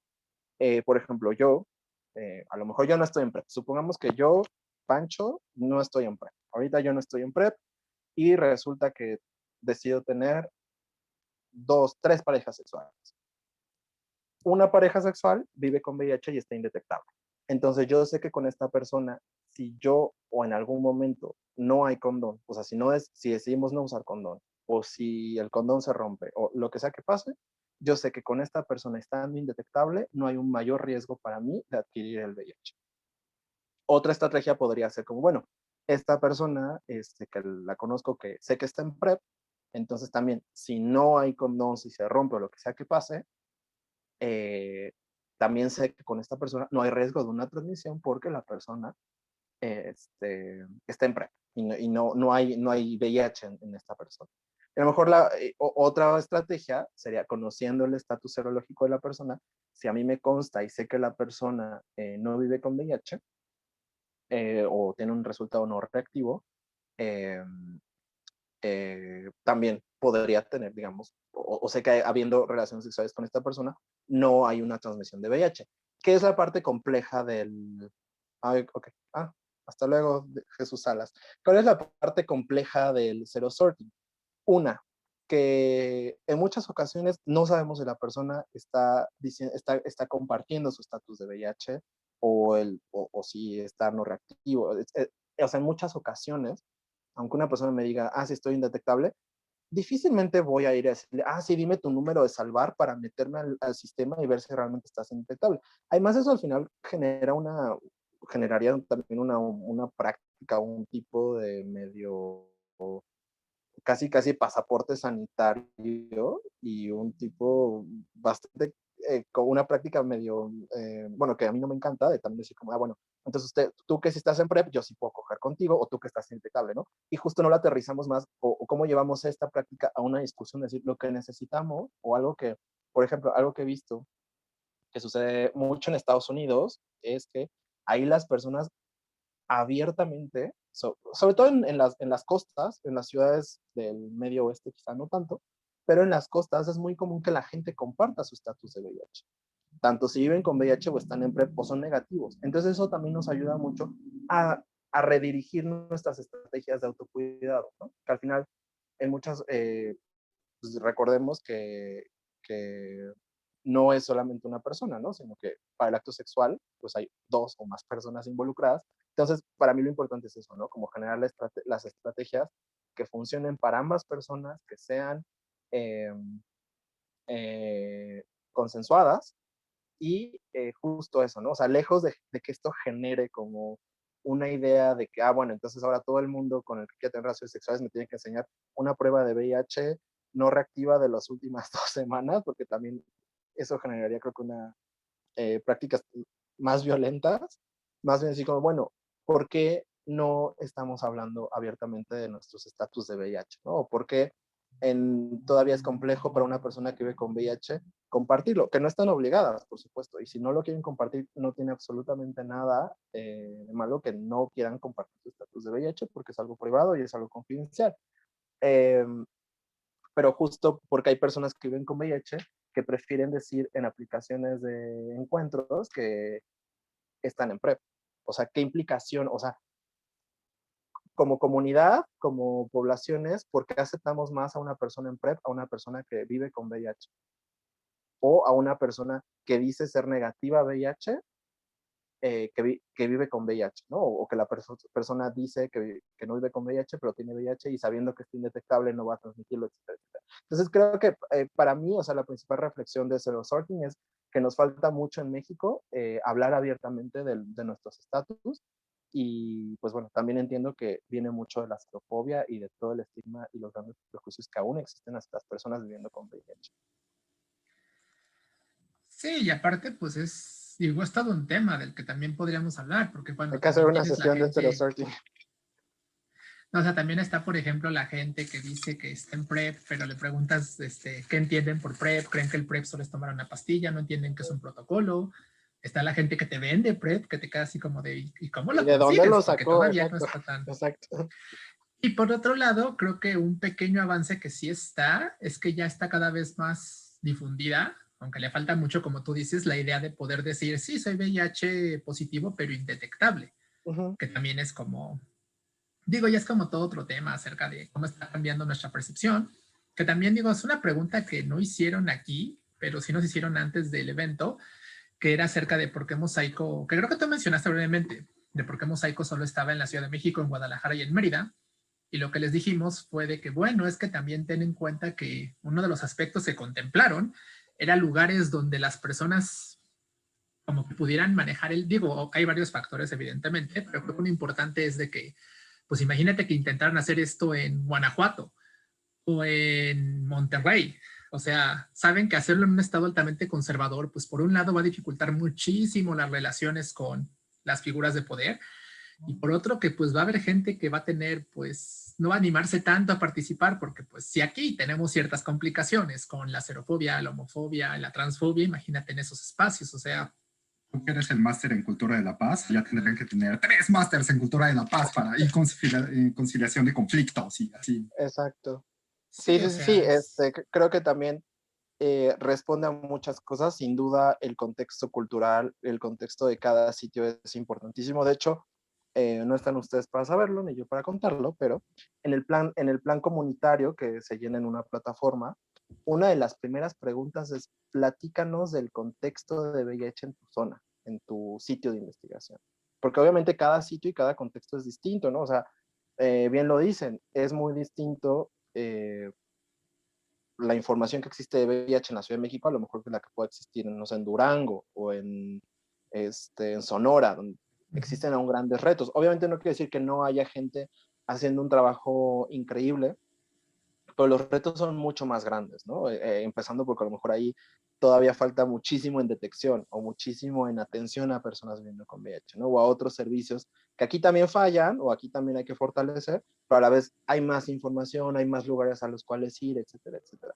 Entonces, sí, es una de las cuestiones básicas, también entender el contexto del VIH de cada lugar y pues también la infraestructura, porque les decía, no es tampoco tan sencillo armar un centro de investigación. En verdad, para mí era algo como que, digo, no lo tomaba a la ligera, pues me imaginaba que era difícil, pero ahora que estoy participando en investigación clínica es así como de, wow, o sea, y eso que dentro de todo es un estudio, digamos, pequeño, es un estudio que eh,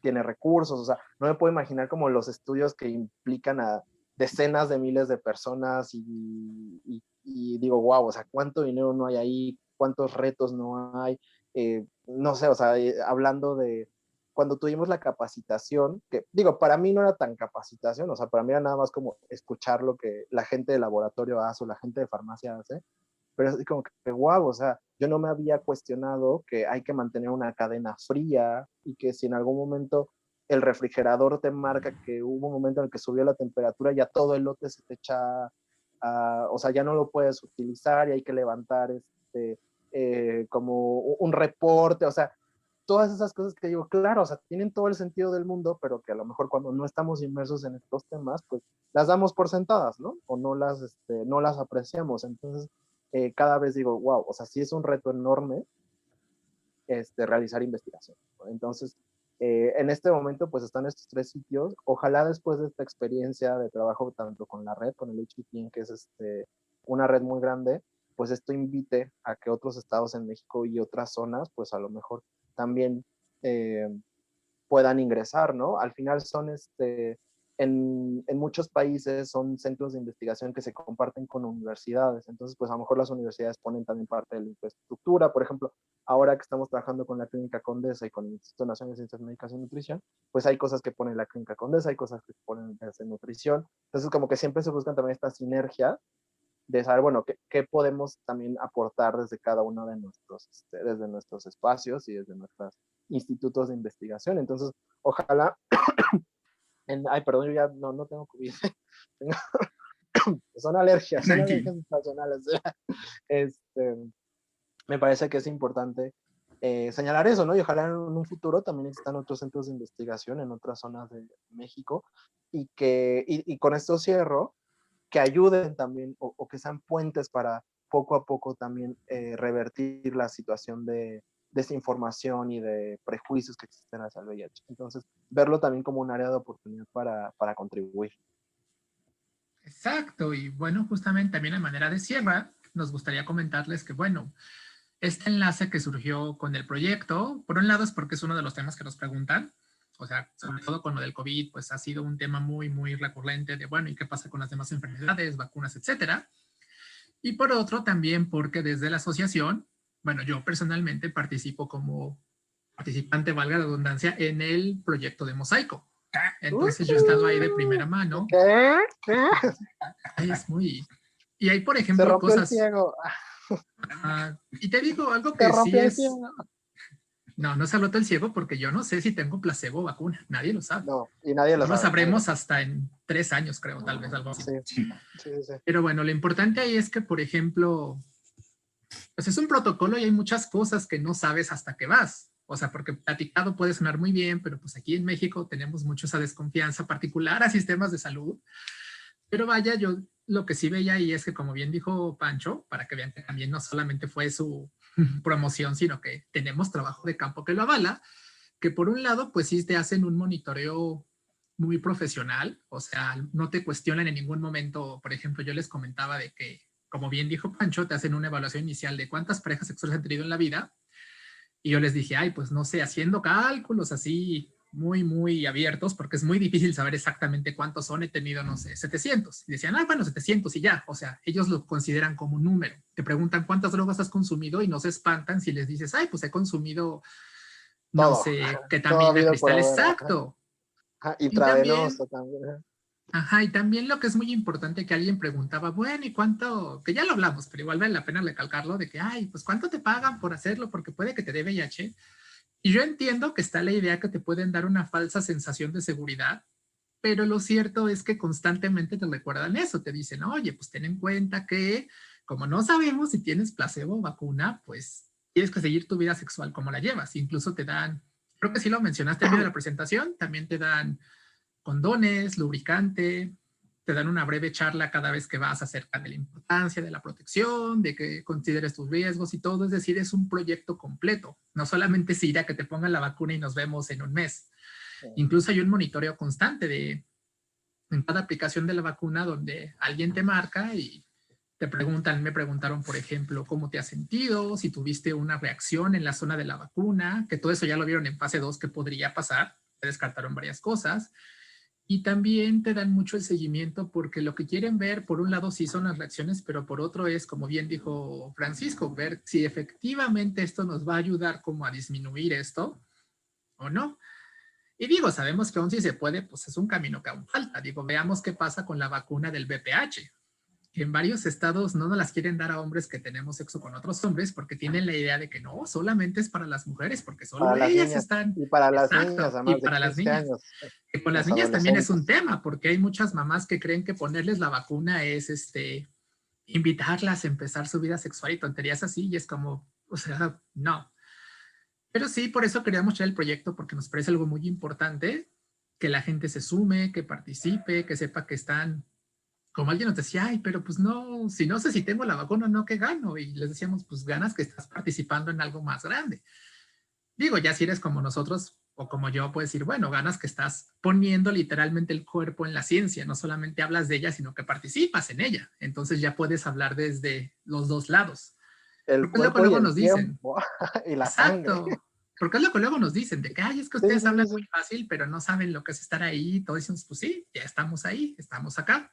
Que tiene el modelo de pares, que por ejemplo, tener la certeza de que van a estar con alguien súper capacitado, con mucha experiencia como tú, que aparte es joven, que aparte, pues este modelo de pares, o Gracias. sea, muchísimas partes así de, oigan, si ya nos vieron a Feria a mí que no somos científicos de corbatita y bata siempre, y bata blanca y las ideas que tenemos los científicos con el cabello desarreglado y barba y demás, ven que también existe Punch, por ejemplo, que está en este proyecto, es joven, les puede ayudar, les puede brindar, es profesional, todo. Sí, aparte, como dijiste al inicio, es una buena oportunidad para que conozcan la clínica de Iztapalapa, que mucha gente no la conoce. ¿Por qué? Pues porque está en una zona que no tiene la mejor reputación, pero que finalmente hay mucha gente que le queda más cerca que venir hasta la Condesa y que tiene muy buena calidad en servicios. Entonces creo que también, como dices tú, a lo mejor aunque no seas aceptado en el protocolo por la razón que sea, pues ya conociste la clínica, sabes que existe, que tiene servicios y pues quién sabe cuándo te puede servir eso. Finalmente, pues no solamente es que estén ahí los servicios de salud, sino también promoverlos y conocerlos. Claro. Y entonces, Pancho, ya para cerrar, bueno, siempre a nuestros invitados les hacemos como dos preguntas para que nos compartan sus opiniones a manera de cierre. Ok. Y las preguntas que les hacemos es de que cuando tú piensas en el futuro, y puede ser a nivel personal, puede ser para el proyecto Mosaico, puede ser a nivel mundial, a nivel astronómico, incluso si lo quieres ver La así, paz mundial. por ejemplo, por Ajá. un lado, ¿qué es lo que más te preocupa? Es decir, ¿qué es ese pensamiento que tienes que dices, ay, esas noches cuando uno no puede conciliar el sueño, que tiene angustia por muchas razones? ¿Cuál es esa angustia que tú tienes sobre el futuro, que puede ser este año, en 2 años, en 5? Y por otro lado, como del otro lado de la moneda, ¿qué es lo que te da más esperanza del futuro? Que dices, ay, pues vale la pena que no morí de COVID en estos 2 años porque quiero ver esto, o porque sé que va a pasar esto. Entonces son como las dos respuestas que nos gustaría conocer qué piensas de ellas. Sí, súper rápido y súper resumidas.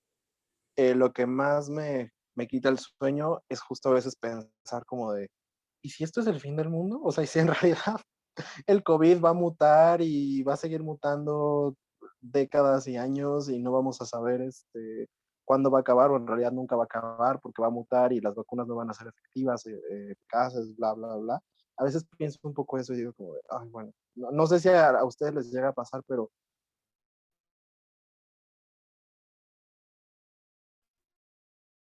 de repente para mí hay días que se me olvida que estoy en medio de una pandemia y de repente salgo a la calle y veo todo el mundo con cubrebocas y es así como, ah, sí, claro, estamos, o sea, es así como ubicarme en tiempo y espacio, ¿no? Así como, ok, sí, estoy aquí, estoy en Ciudad de México, estamos en una pandemia que no sabemos cuándo va a acabar.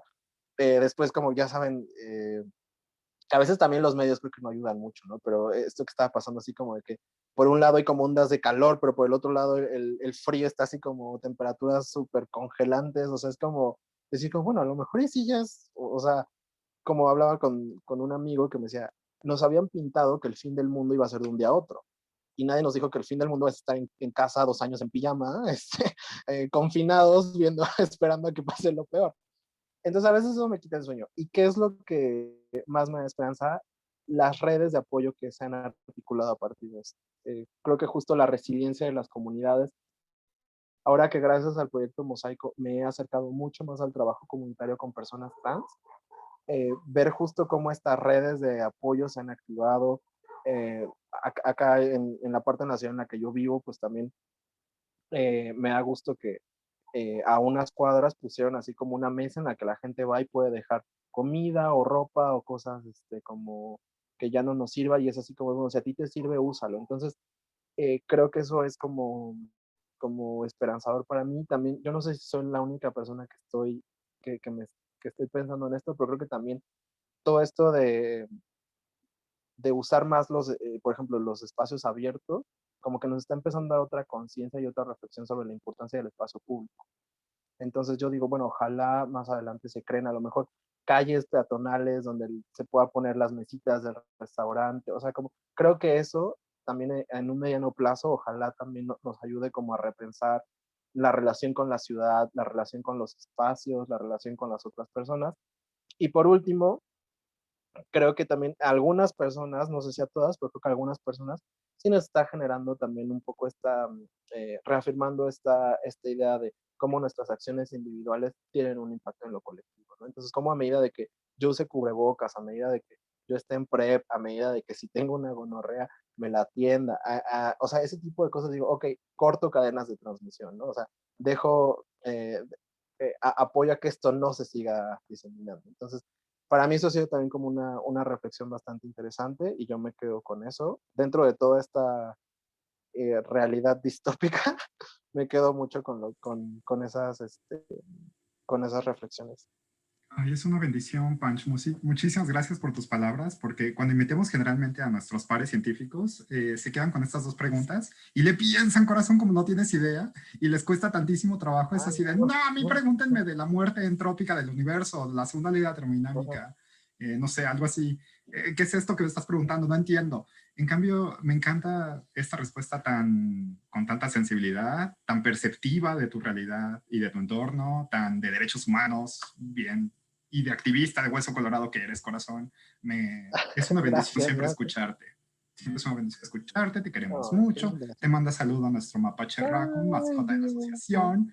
Y pues bueno, muchas gracias a quienes sintonizaron y a quienes van a ver esta transmisión en las repeticiones que se van a dar en los demás días, y pues les invitamos igual el próximo miércoles para nuestra siguiente transmisión aquí desde la página de DivoAC. Recuerden que ahí pueden ver pues cosas de nuestra asociación, de información que compartimos.